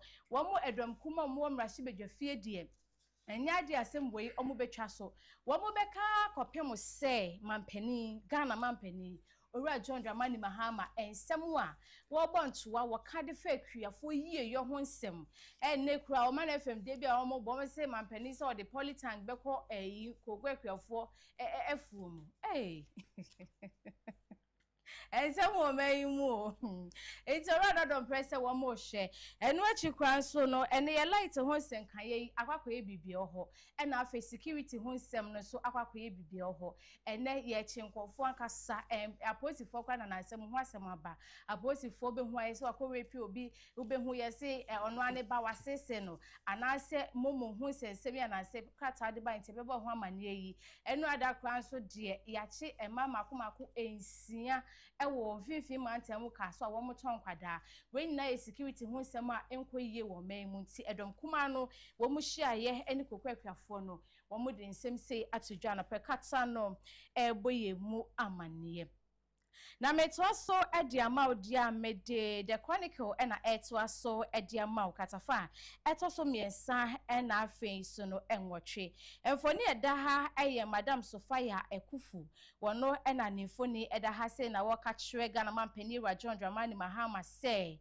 nyame ya adom na takwaman no se date na eda so contract no expire amomo famani ba foforo bia wo mo hwe se Ghana ha se yanka se Ghana ha se wo companies a wo mo tofo magudi a wo mo nam emra kwan so wo mo fama wo no mo fa nya adwuma se Ghana de ejepade esum ye boni atam ye hu broni denti ne da makwasi broni hu tenten se wo no e na o meye so adwuma wo se emfaso a Ghana enye free so se broni edi ye company be ye adwuma no emfaso ne wo form esua enti se de ma bibini se onye wo ha first ye be fa adwumayefo e wa ha sei adwumayefo dodo na e be ye Ghana fo eno achikwa no nipa ne mponya sika omenye mu na ode betena enya o man foforo so na ode beko enti Ghana mpanifo e ye nhyehyɛ ye de afa oman ni ye yo ho a ye nkai sa niema wonyina ne ensi so gina ye se ye betimi de oman na japade a ye de be makwasi broni mo waye menya wanya mfaso de free so no ye de be ma Ghana ni no waye no so nye sika pudo de free so na sika no atena oman yi mu eno so ho nsɛm no anɔpɛ chronicle e de aba anɔpɛ katafa to so miensa e na afi enwotwe no e boye mu amanie na metwa so e de daily guide atwa so e de ama katafa eto so ensia e na mebo me komobo e de afi Dr. Mahmoud Bawumiamfoni e da ha sei sisi MPP amanyekuo no wono e na ye Frank Krani e de ma amanyekuo no wakasa e de nsede atugana fo nyani titu ni MPP amanyekuo wo sei munkra mugidie mu na me Dr. Mahmoud Bawumia 2028 amansen abato general election e be komuno Frank anu mi hima na miwia masanso ababe ye mampani e de ama oman no asem no e okatafa eto so ensia e wo man mu na wo kan krata no kwa achiu a wo kasaye e de fa enipa wo mo etiti nkofo wo man mu NDC amanyuko e na afa so no Ghana mampani Yewura John Dramani Mahama wo say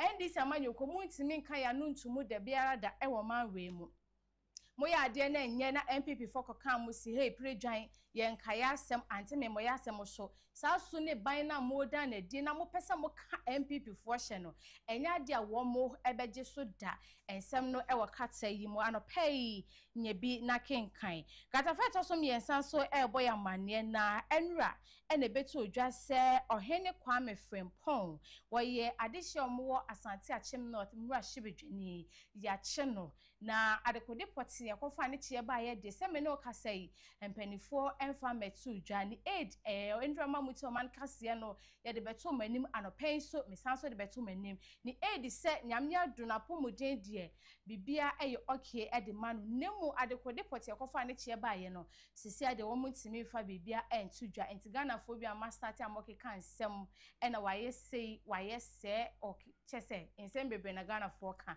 sa nsem na moke kan nyina no erodo radansem yenteye enti adekode poti a wo mo oye ya ye che no de chifo de betudwa krata de ba meba bebo mu amanie na kratafa to so miensan so e wo soro ha e yasema na manugu so American ya justice so fa ye kufu na sema wode to mampani anim se kwaman yenhwe na man ho senkaye no ye fama o micro Ghana juma yeni na ontimi nyama no emboa abusia ma memfa daily graphic enwie menkata no emfama wo anopei katafa etoso eduonu ena MTN edi aba betu dwa se nyame ya adoma mo bebo ade e wo micro Ghana mu ha sei no emfishia eduase ni 30 years enuti wo mo ehye ho fa hure ho nsem na ba mountain so na sem we ko social media ede Ghana voice mo kanom enyensem ketwa ensempewa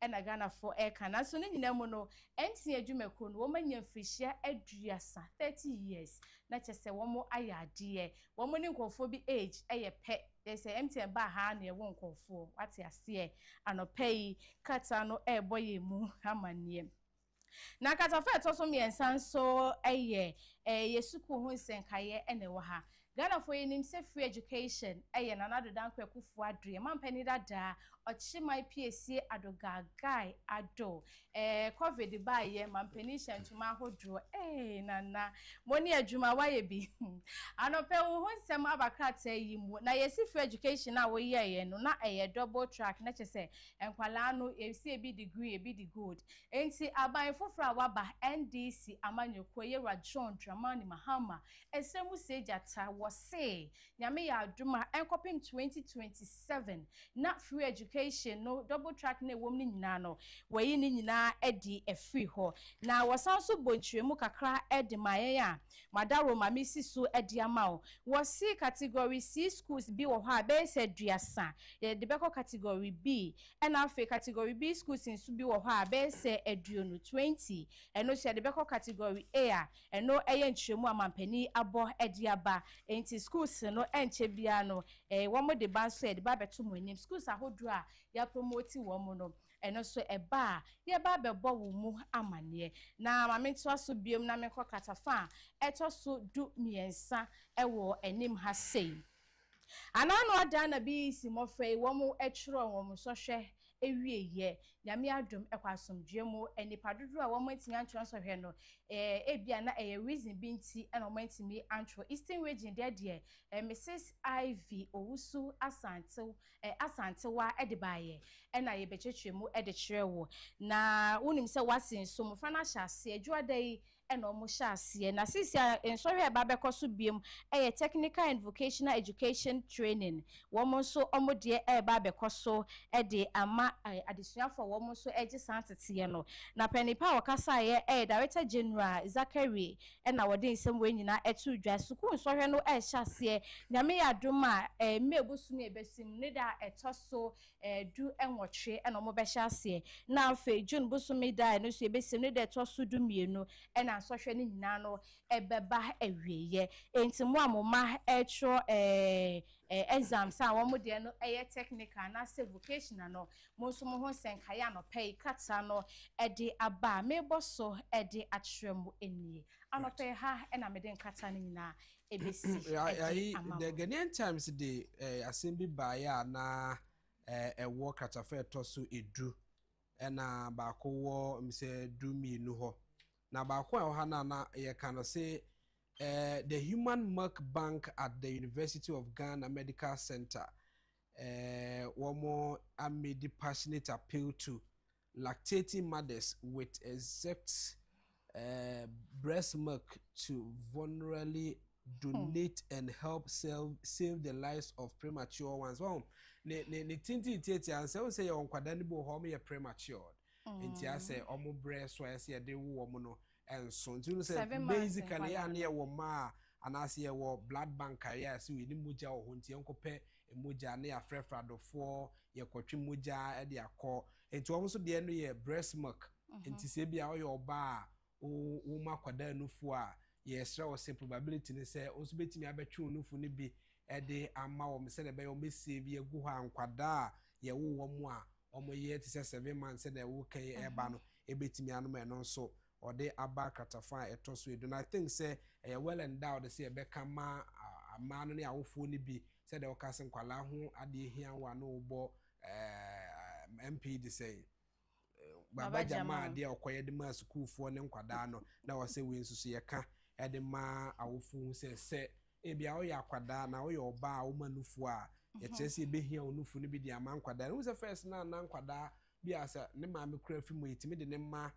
the other parent no afidi akwada no na ono so etimi anyi so eno ya de eno so hu behia pa se eso manfo ne awofo mo so betimi akono makotwum no fu ne bi de ama omo na omo so etimi nya bia mo tie o man kase akra de ne na nsampo ene de beto monim se enhihye fofa na aba na kwame na ye ne professor bia me refi ne di kakra ne kasa na o kyeremo se e wo hodeda na ase sisi ana ompe se wo mo kama Ghana fo nyina ate because nkwala ne bi wo ha mo ye 6 months obi wo kwan so mpo a on say obi o hokwa no akasa timi wo bet onya no fusuo efama akwada no aha nti eno nti na wo mo kana ye bisa se na obi no fusuo de osi den de ma obi no chemu so enye bone se na wo koye okotwe moja ma obi a ye do fa process mu no san so na oba betwe no fusuo de ama obi a eno so ye do be fa process na se kan no kwa se bibi to wani a yetimi ase wani bibi yetimi ma obi de no fusuo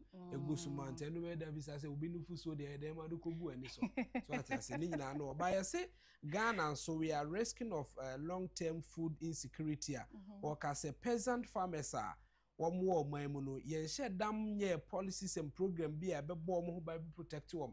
It peasant farmers no especially mo rural areas no enkurase na mo yesa nnuane no de ba no perishables de kaka yen she da nye policy bi a amfam protect them ta say Ghana ye ho be kire unum say National Health Insurance has suspended 3 pharmacies say omaye fraudulent in claims are Beju said that I think the last week ni yedi hu nkomo say obi ko hospital obehwe ne ya send you message wa attend hospital e wa ha na untimi reply but yes still na ama confirmation and say just wa ko hospital no hospital na ko ye ne ye health insurance so ati ase claims no ba beji ni bia last na yedi hu nkomo na ase unti ase no che say National Health Insurance has suspended sa pharmacy miense na ebi wo wager and Iron City ehɔ na ɛwɔ weja wabobodi ɛwɔ ha wonya the Ghanaian Times na obokrata na obehu sa pharmacies a omukɔgye omusika o health insurance a omudi sika no aye enti yenko birthday no me sure say me wo birthday wa ha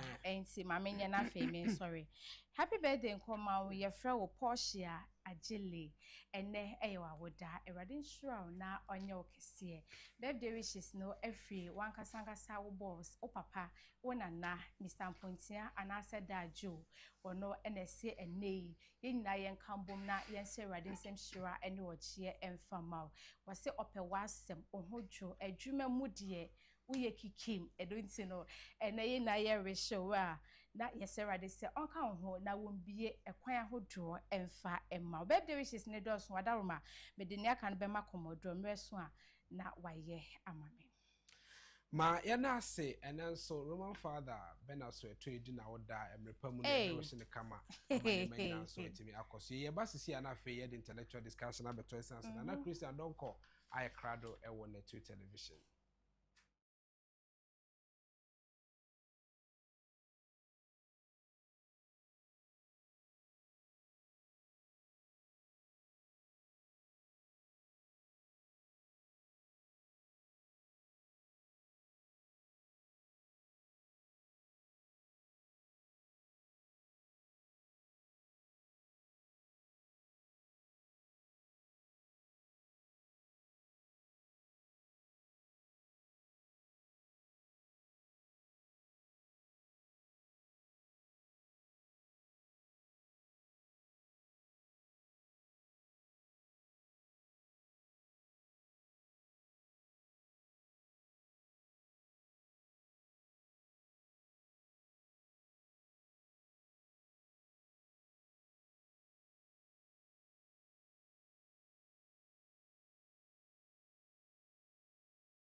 Right, I will say 42 after 8 no what travel policy mano aduana mienu ebraso say yedin komo edema ne financial friday feeder bia no yeba bedin komo a etise sikasem na yedi hu komo edi emo bra na Christian Donko atena so economist or auditor no chartered accountant to oba say ya accountant de sikasem hu kwa na yedi hu komo de wo mu ayetrudu no na wa me hu enne ukọ Bank of Ghana sika eye ka beda ho aban no ne Bank of Ghana kan foforo sanso so na the minority also e kan foforo the latest we mu say MP Honorable Gideon Boakon aba be chechim wala se MP silibi e chechim e ka eda ho aban peso bebo so na Christian Donko e wa haide na ye hunu the reality on ground to say sika no say nana akwaba yo Komado me chia o mpombo ko de bibia onyankopon adum yes ahode wo ho ye de jase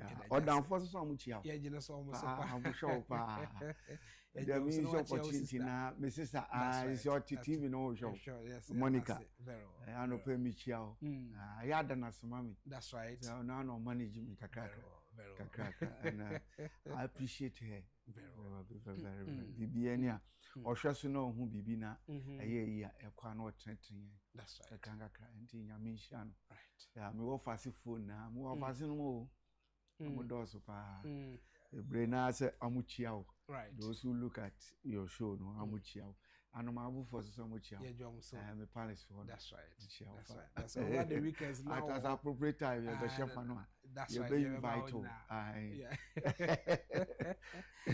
we sure say some kind de moko kan ho bibia no yankopon to nsupagu saba bibia e boko bibia e fine bibia ko so kakra empanfo si ni pani adue ko so pani abibi ba o tenase na ma hyehyɛ asɛm na hyehyɛ bibia kosi yes jama o man na boka na o man ne ka na ya bona se ye tibia to ba bi ni nim se de ye ti ato ho no ye ne den kwan be no mfa so mutua e ka ye mpese e behunu se ye kotua be mu ahunu se ya kotua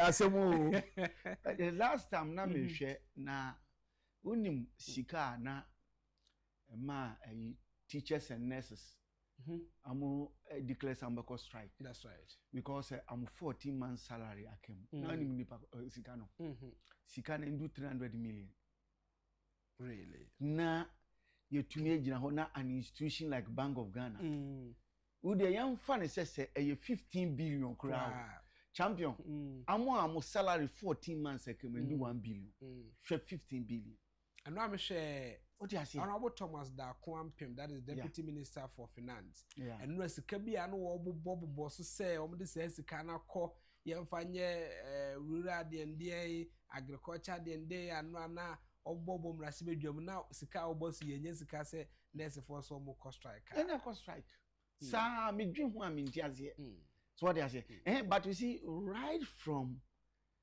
Abawe Amabuono from the beginning a penam who said no to expenditure expenditure when I'm said there be Abawe and yadi obetuma Abu Ghana okay to me right because you see uba bemwa the first expenditure now o platform near good thinker west be am person be use to fast that's right 200 million you said the top part me who baby ye gian o part as soon as saying nurse for ne a phone say amo determine say amo call strike as I'm 14 months near use you releasing 179 million say inventory omoka that's right and 200 million ye 300 million the ama Greek minister that's right so on found to tonko konketingete for which in kokon obi nya 5 when near the airport farm say jani pay penny doso enti o see that mean to me who say I'm on set on parameters right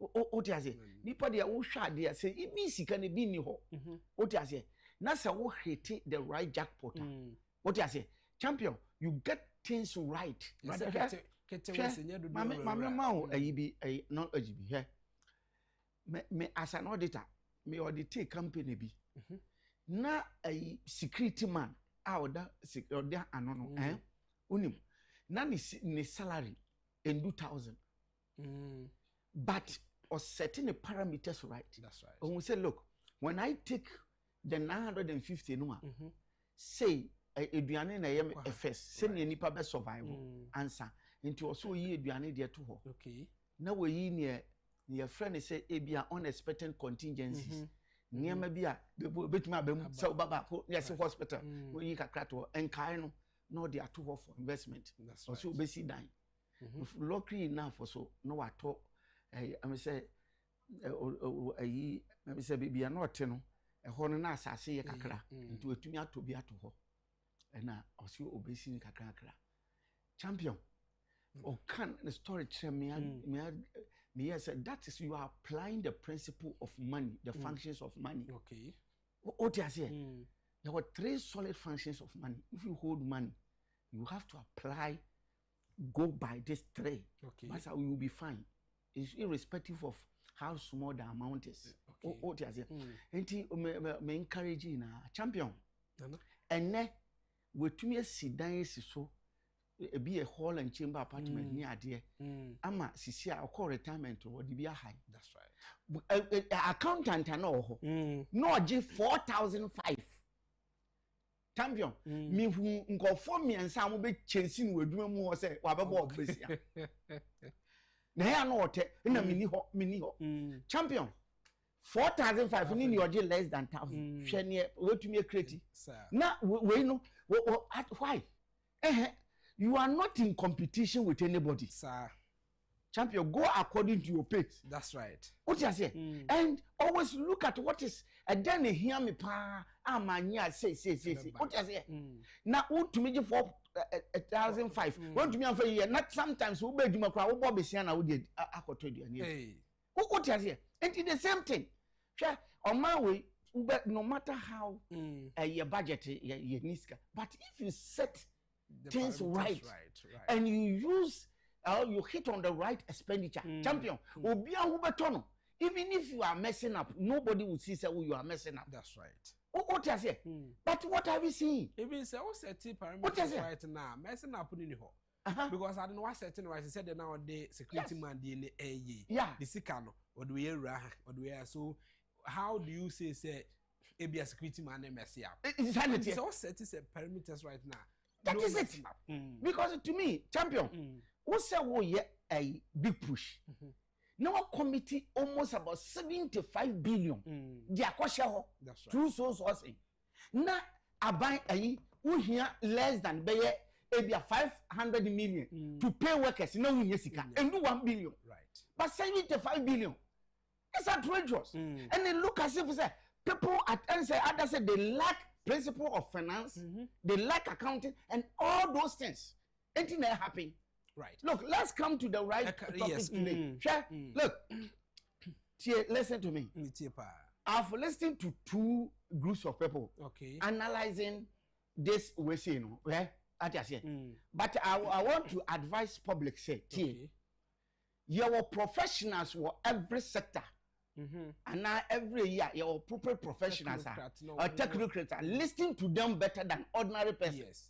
Yeah, because I can't remember there was a say. Yes. You appoint to be Silipan Koya Greek minister. Yes. You appointed some Koya security in their kaka. All the ministers know. Depending on expertise, no. That is it. Yes, I on the co-implementing government policies into the Ababacasi and Seb Becosi Uncle. But who as a politician, not technocrat now and the Master civil servant or that's all. That is it. Me issue ne ba. Me to me share say we I am a lion. Right. And I say you want. Let fun say bia adie by a legal issue. Champion, ye na ya law no be kakra. Sir. But only that you be no ya to professional level in your certificate. But wo no way but obi anim say ya law kakra. I you bet me apply no well. But when it comes to a me shut down go mu too much. Go uncle J and mommy who because yes. Me obi who professional. Media as a chartered accountant. That's right.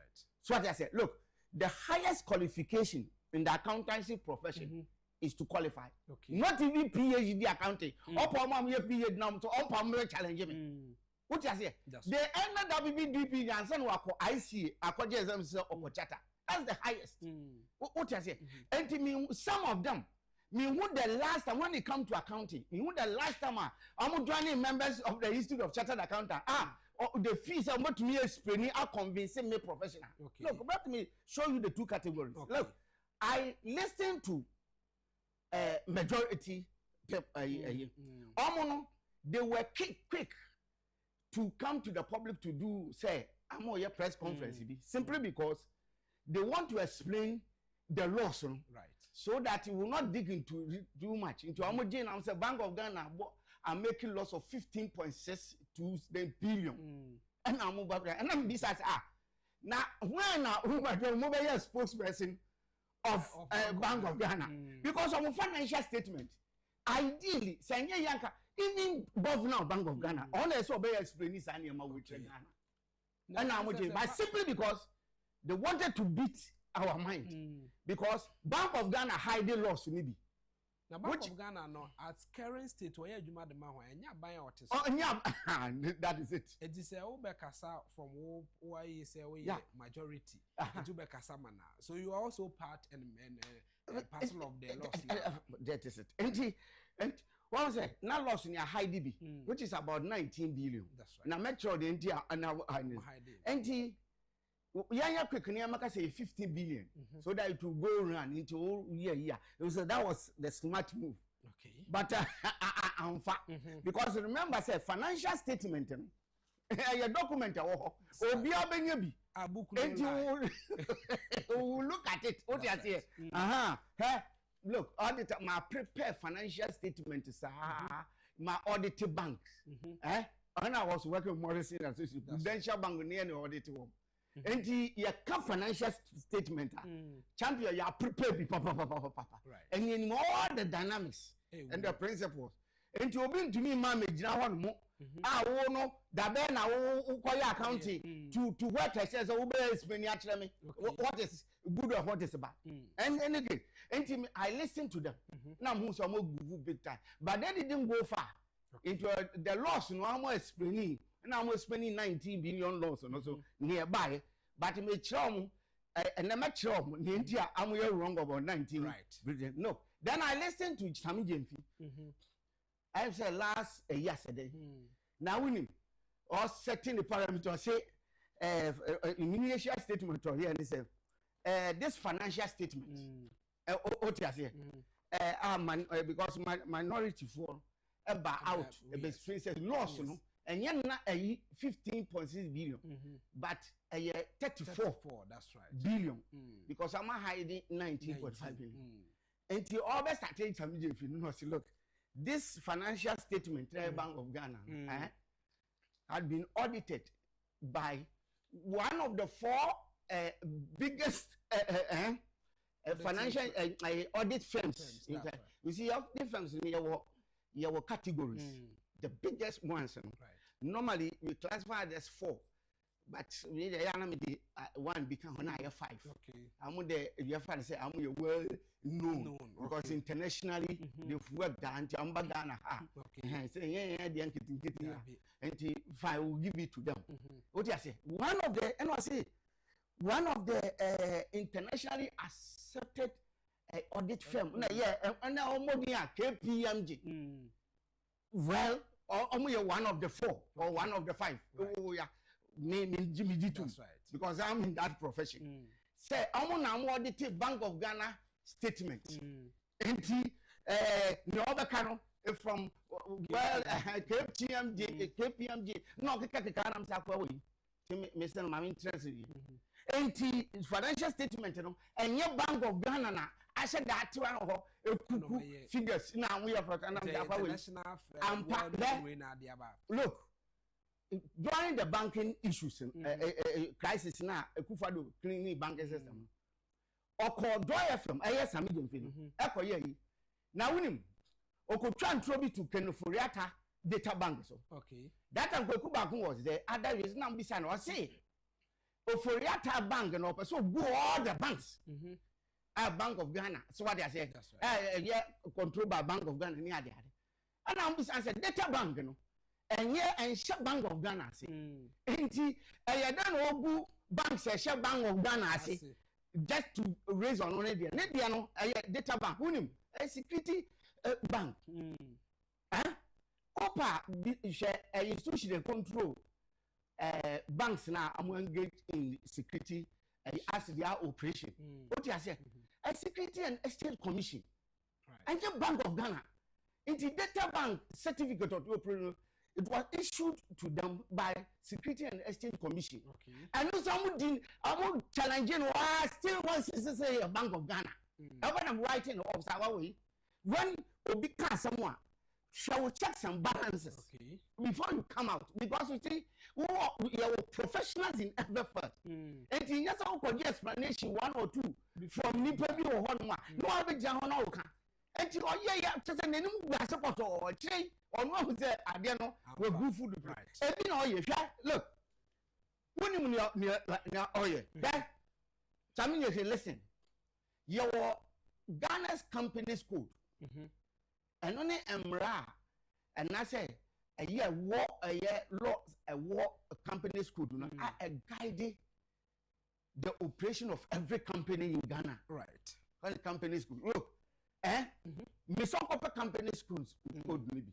No really me manage 2 areas. Okay. The function when you take a corporate entity, corporate entity, once a company in Ankasano is deemed to be separated from the owner of the company. Once the company is here, your company is deemed to be separated from you. That is the reason why we are So what does it? Appointed a manager. No, right. So what does it? And he said, company, no, will be to make us sue the company. I don't know what's the company. Because it's assume a certain status, which is separate legal entity. So what I say, it can be sued and be sued. And so companies will be sued. And all those things. Now, when you look at the company's management, a company, right? I say, company's management, they have an obligation, that's right, which is spelled out conspicuously in the company's code. What do I say?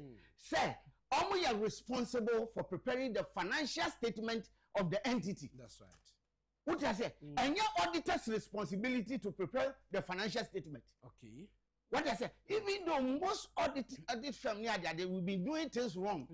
Sometimes client in the record is so bad. They say we ended up going there and we'll help them. We'll prepare the account. That's right. And no your responsibility spread out the company's code. Okay. And no why and so what do you do? What the any recommendations na mo ye? Yeah. Akwaye auditing na wie no. Na mo ma recommend and na ma tro bibi say after the auditing when very good. In the company's code also or spell out the responsibility for an auditor. Okay. Because you need to be audited by the external auditor. Right. Because a company, you know, is a separate legal entity. But the company, you know, as a natural person. That's right. And auditors, you know, they guide the company. Right. Send a being cheating company, no, and now external auditors, and I will prepare management and prepare financial statement now. Then they invite the external auditors to come and audit. So I don't know how to figures no they boom. No and yan and what as any idea. So I just and that is it. It is backed by receipts. Sanity invoices. You're going right. Right. So what I said, you're going to be beyond than you come. That's right. Now you issue audit report. They are to say. And you share a full financial statement in your directors report. Directors, you know, because they are responsible to prepare the financial statement. That's right. Into your report, you know, but can be answered. We prepared it according to this. What I say, and what show profit buy any idea. Then auditors also report into directors report and the financial statement and that and yet true say auditors audit firm that prepare financial statement. Okay. It's prepared by the Bank of Ghana management. Which you when you came to power you have appointed a lot of them to Bank of Ghana. So they prepare expect to say or insanity. Well, I'm going to prepare. Now I'm the my auditors. And audit is so but you see, me my auditor practically me who what is on the ground. Right. Sure. If you have to my audit, management, or prepare financial statement. Sometimes you risk of losing that client. And to prepare the everybody, sometimes you know. Now one more explanation. Now you seem to go along with them. Yes. Now we accepting the way they prepared it. Right. What is it? But on one person, so that's all get things right. Or better say, top position where they are doing. It says all the money. It is your audit adjustment. Now my shifty and your map. That's what happened. What I say. So it's not true, say, auditors in the prepare financial statement. Yeah, because and yet Bank of Ghana a shareholder work. Bank of Ghana prepared that document and auditors. Yeah. Right. Now let's come to the thing. And a full financial statement. Your one. Face value there. Your friend comprehensive income statement. Okay. First, your friend profit and loss account. Right. But for now, because of the change in accounting standards, instead of say profit and loss account, it is a friend comprehensive income statement. What do you say? What the income from operations? Income from operations here. Any income you generate, which comes from the core mandate, core operation of the organization and as a company. What you say? So, for example, remember I said commando, what a poultry farm. That's right. The product, to say, and new way now when you the main operation of the company is to a poultry farm. That's right. What you say? Any other any outside we call it other operating income. Okay. And if I say akokono, say me ya akokono basically say be me ya akokono mani ni maton wom. No maton. And ni na come from the operation. So when na person be say akokono de nti say ade a menya nkosia from akokono ehun ano so be ya other income from the operation. There be ano so ka ho. Ano so ka. We see main one way poultry farmer. Okay. We say me fan say you dwan owa ne ba ne no to dwan so that's some that okay. Until from operation near other income but we feel processing young fan say a poultry farm what was tractor be man okay and a tractor no ago asay okay until this year I say what scrabble those tractors no I realize this sika. But that and because it belongs to that company, what the paper as other income. Okay. Because you see, your main operation, Tio, your main operation is not to sell a car. A car, okay. Who the answer on your operation, yes. But your company in was scrap or so what I say. And you know, I residual value in a babano. And I would treat us as other income. Right. What I say. Now, listen. They prepare the financial statement.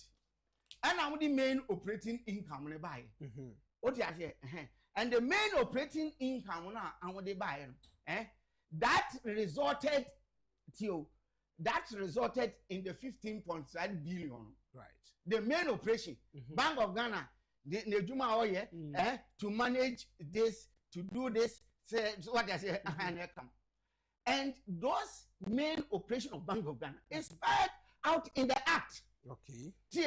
Champion, that Ben Ufis, yes, sorry, economics. One year, the functions of Bank of Ghana. What I say, and I say, Bank of Ghana tools are used to, tools they use to control the economy. And you say, that's right. Fair, the functions of Bank of Ghana, include the tools now, to stabilize the economy.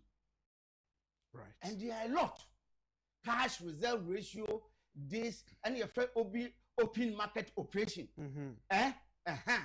These are the tools they use to stabilize the economy. Listen to me. Sure. You know what happened? They use some money. Still, the Bank of Ghana use some money, and the open market open market operation, and we know something. It is one of the tools Bank of Ghana use to mop up money. Economy excess. Okay. And only you use near the mop out Sikano. The Sikana Bank of Ghana. Okay. If you also anati Bank of Ghana, na sika what system no musa.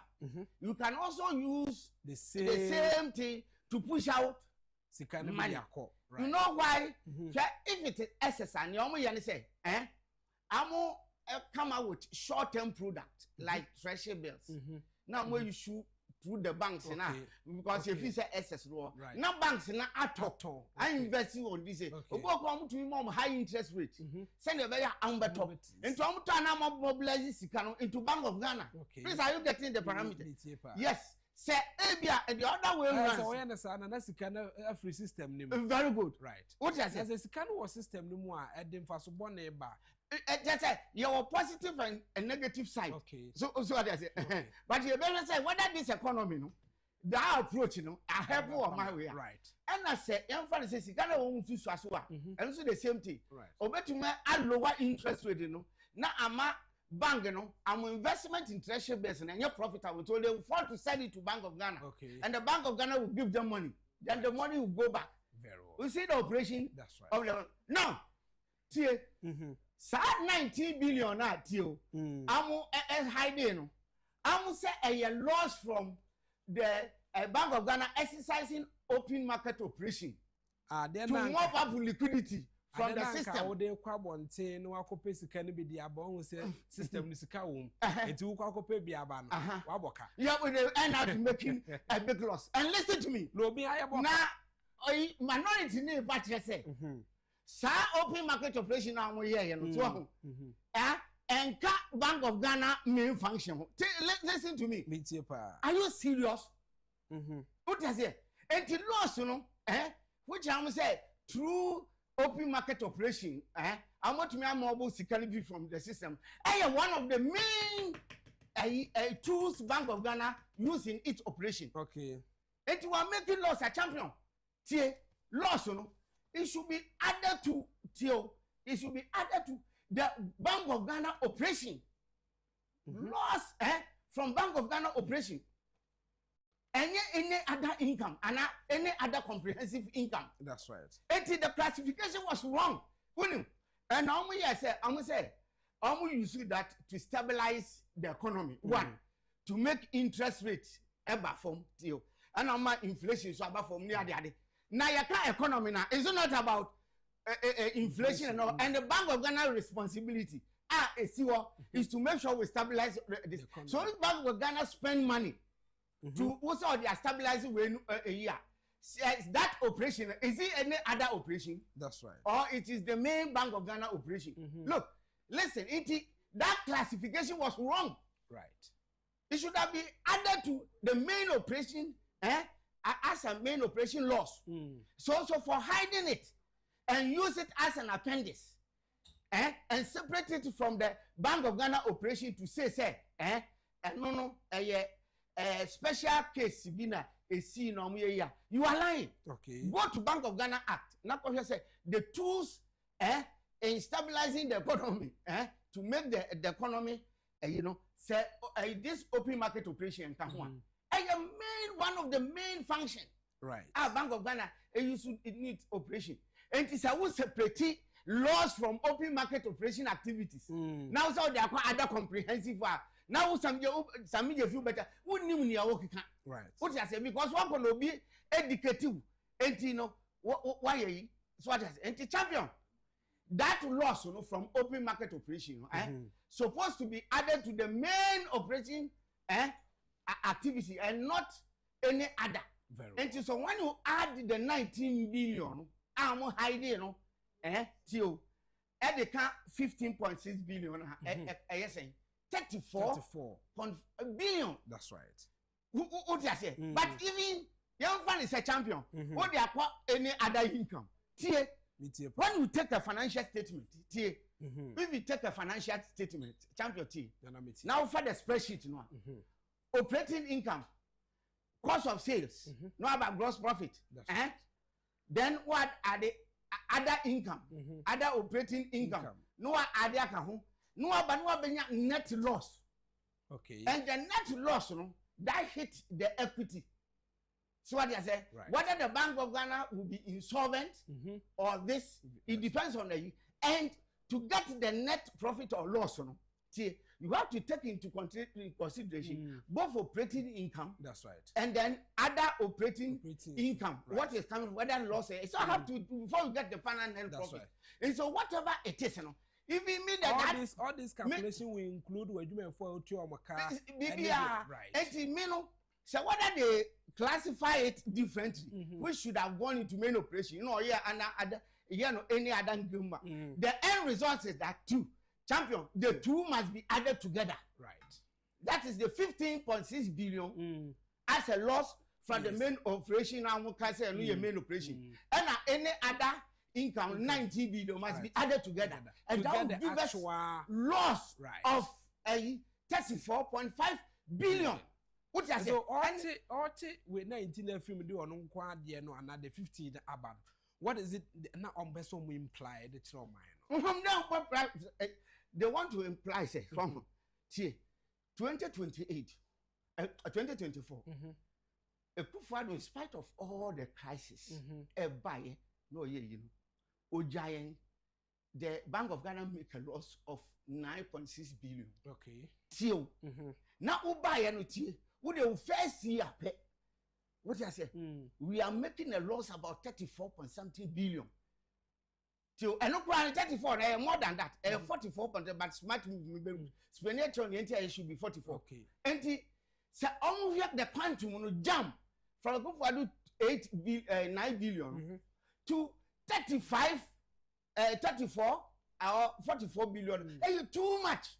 And so yanti who say when a main operation by so what I say and nothing I'm separating. I'm gonna say a smart move, right? But as someone said, professionals are there to scrutinize the whole thing, right? What I say, and now me bisa Bank of Ghana till some defining majority say if 90 billion in your part of it till and I say we will separating West Benin, right?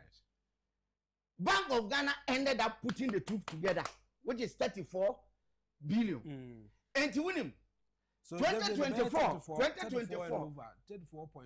billion. Right. Now in 2024, we had negative equity of 58 billion. 2024 and the akufo-addo now loss now we make here. What I say? I hitting the equity no. Emma increasing the equity to 94.something billion. Right. What I say? When they were finding the effect on their equity, then they added the 19 plus the 15. Which is 34. 18 they increasing the negative equity and in 2024 to 94 point. Okay. If you take 58 point something now add it, we 19 point something. It's now our negative equity is about 94 point something billion. That's right. Loss now, my boy, 34, increasing. What I say? And it's serious. Right. 8 years or 8 years. And no be operating a Bank of Ghana and no problem. A crisis I call ending in that But would you tell and no 58? But would you add almost 44 billion? Right. Would the emphasis at 34 no problem? And a year, and I'm going to hit equity no one. And now from a jump of 50 something to 90 something. Look at the gap within 1 year.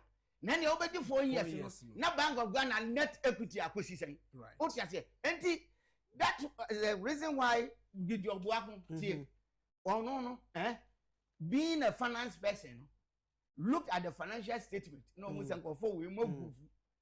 And all your analysis not the buy. Unim tie pa kalos nankasa no and kebeye 44.5 billion. Right. But you know what happened? Amu say 44.5 billion eba public because say assembly meeting unim your gold reserve na ohodo tie gold reserve no asset tie asset. At the same me explain akoko de no make That's right. So when him say onye akoko a, that's all talk am na ka na asset. Asset, that's right. So when him say, and you say me fan say asset na say, and I say who pay sika bi fi asset na koton a sika no and feed the main operation of what you say. And only you do other asset, but other operating income. So listen, Bank of Ghana, you are talking gold reserve now. Is it not an asset? Yes, it's an asset. What you say? Now, one is a loss on equal 45 point something billion. And I won't even know here. I'm got gold reserve, which is an asset, you know. Any the main operation of the any other. That's right. And I'm got toy. And I'm near profit of 9 billion, 9.6 billion. And I know the other operating income with you. And no more other operating income. No the other operating income. Right. And the loss now, the loss now, a year 15.6 billion. It has been reduced by 9.6 billion of gold now. I'm got him. Or the no more operating income. But a no more should have gone to other income. And as I would treat it as a loan. Right. As a footnote. Okay. But I know the other account. And the can you say what they till a eco operating income now. And the actual loss of operating income. I have 15 points something no 0.6 no plus the 9 billion. And the loss no sana and and send a 19 no abeka ho. Please, are you getting me? Because 9.9 gold should have gone to other and not main operation. But what they call main operating income. It shouldn't be so. And that's yes. And to win him, Niama give your back 44.5 billion. They say, or the one, the main operating income loss, which is 15 point. And we have 15.6. Okay. That be 15.6. Yes. Yes. 15. Plus 19 billion. What is 19? That's a 0.1 or so. Then plus 9 billion profit from the gold reserve now. Or who is a loss in the back of Charlie? Mommy Anton when you as profit then reduce okay. And when you put all together, send a city, it's 44 something. That's right. What can boom? Make a boom. 15.6 plus 19. 15.6 plus 19. Normal 34.6. 34.6 plus the 9. Plus the 9. It's a 9.6 or so. Which is 43.6. Aha. A bit doesn't another 44. Yes. And one another people said loss. So the one now watching the system is above 5. So we bet we are converting 44 right. Something billion. You see, this is how the main loss of Bank of Ghana at here. Right. And it's almost the negative equity. Negative equity from an to the time will be fear, which is negative of 58 point something billion. That's right. Wow, negative. This Aqua Bank of Ghana equity negative, 44 billion. Right. What is it? And they jump on into 90 something billion. Champion, are you getting me? Now, I'm not surprised. I'm not surprised. You want us to accept this explanation. Sir, why you into what they call other income? Just when you see open market operation, that's right. Their operations how they are stabilizing the economy. Into what is Sikana because you know a loss, what they call any other comprehensive income. That's now listen to me. Yeah, akufo-addo time. They did what we called banking cleanup. Right. Banking cleanup. And that time, all the banks were so bad, they said, champion. And so when you clean up now, all the banks will crash. Right. At a certain point in time. You can need another crashing. And I said, Debbie, she can't come to me there, Kumasi Road, Dual Road.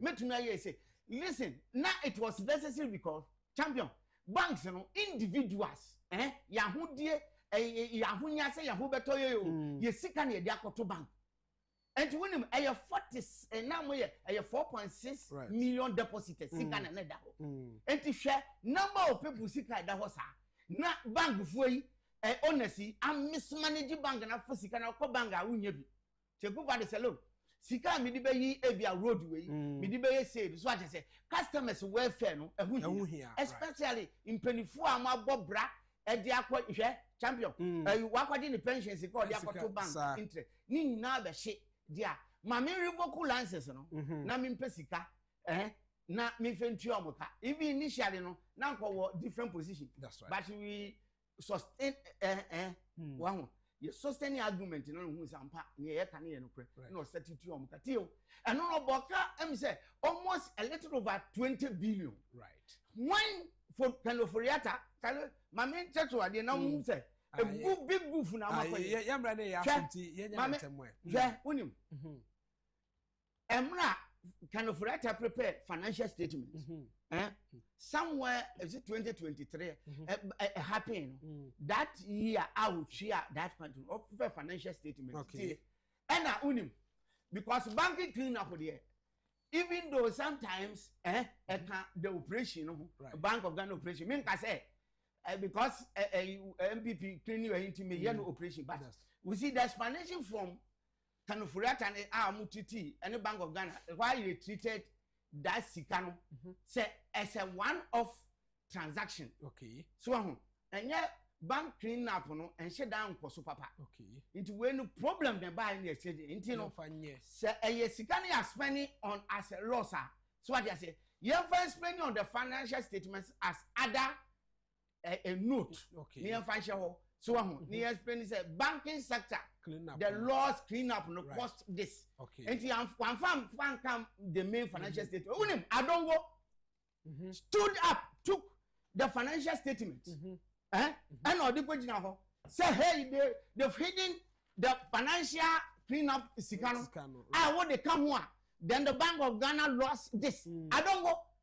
Yeah, say. Nyakoye okromu ha won se nyakopon etuaneka okay nyakopon be kun anu edi kan board dam hwe won se na ya fa no Bank of Ghana board member oh hoso she look at the loss and then oh hide 19 billion right open market operation I don't go loss hwe unya intelligence obi we your board member hwe tie you could have advised them professionally but wono what advice on my separate open market operation no more your banking sector yeah no problem you track customers bottom or the two one was winning by nota what hey want to ask but that's na my is financial Friday moon komo and I abonana Christian don't call economist or your chartered accountant drew Friday be I say yetena se na yenkomo efasika sem ho na yedie na birthdays ahodo ho edos pa adofo ewofia hade omo so mo hwe TV no ede omo de aba yem hyase enfam free bi ho a just production boy because downloading na are difficult ha na say birthday we come Reverend Father Bernard Sweto and wa woda say from Madam Grace and our face so the youth sorry ho nyina no we say happy birthday to Reverend Father Bernard Sweto, the parish priest of Our Lady of Lourdes Catholic Church at Chimakroso. I say especially for you, dear priest, as you celebrate your birthday, may grace and peace be yours in abundance through knowledge of God and of Jesus our Lord. Amen. Already ode ebaye enso eno na we so free sister Amma dia ode ebani or say Commodore, please do this birthday for me, okay? Sister Amma from Prophet Opoku, his sister, and Prophet Opoku we say ni sister Amma a happy glorious birthday and so the amano na baku wa hani eja kwadwo edi na woda enne na eja kwadwo on your birthday no I say happy birthday to you eja kwadwo, wishing you a day full of joy and all the things to look up to.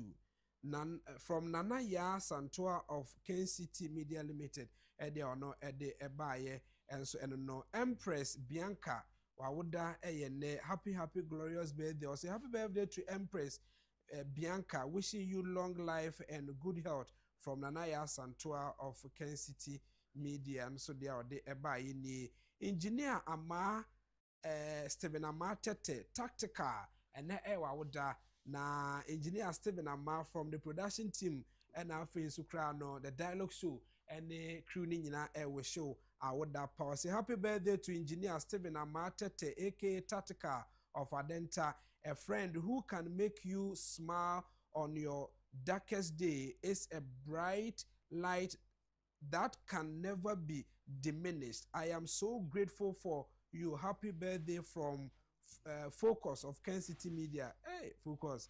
And Tatika also, I would I don't know. Esther from Pong, I would any, and I would die. A happy birthday to you. Or say, happy birthday to you, Esther from Pong. Wishing you all the best from Nanaya Santua of Kencity A. And then Nana, what could you contact? I say happy birthday to your friend Linda. Now, happy birthday to sweetheart. Thank God for adding another year to your age. May He answer all your secret prayers. No, Lena, okay. Dini Lena. Birthday to sweetheart. Thank God for adding another year to your age. May He answer all your secret prayers. No weapon formed against you shall prosper. Elikem, birthday or day, Emma Lena, and Lena, happy birthday, Enko Enfamau, Papa. We Mami Jesiwa, aka Ya Success, and I would production team Nina will show a happy, glorious birthday. Also to a fantastic member of our group.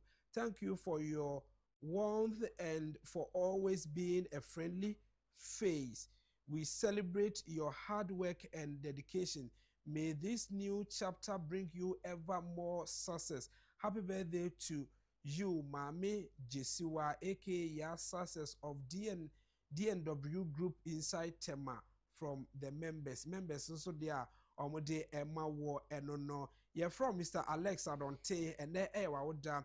I say a happy glorious birthday to Mr. Alex Adonte of UK, a member of Friends of Kencity Media, Medina from Pasolo, Dewu Equiapim, Edia Ode Ebaye Enono. Na a happy birthday and come on, Sister Amma. I think Sister Amma Diano, my wish at the Amano production. Sister Amma birthday. I say a happy birthday to Sister Amma. Cheers to another beautiful year of life. May your birthday be as bright, beautiful, and inspiring as you are. From CJ Winters, Edia, or the Ebaye, and so no. And then the last but not the least, Ya Portia. Ya Portia, ne ewa would I believe say, ya wish birthday at the amount, ne kwan so. Ya Portia say, happy birthday to Ya Portia, wishing you all the best from Nanaya Santo of Kencity Media. And then adofo I do my wodano and production. I believe say we the same fast than from my crew from MC or basic camera will be about home day. Sound so Nana Christian don't could do fear the beer, no be bless here with financial factors and as a fact and figures are a bit to me the other could do weekends never Monday near fresh hour dream. So I say and here did you already see I'm today's agenda and so at me at so lawyer kwa muda tembijina boy actually Focus any Elikem Eboy Ejano Justice Numina Amo a produce show no Mimi D at the Kwame Abo Kudan Kwamwa which are from El Commodore Yanko Poya Dumo ever signing Nana Christian Donko and Shia and da send it to say next week in the best share. If it is Jordan, you could see our day in the best share a war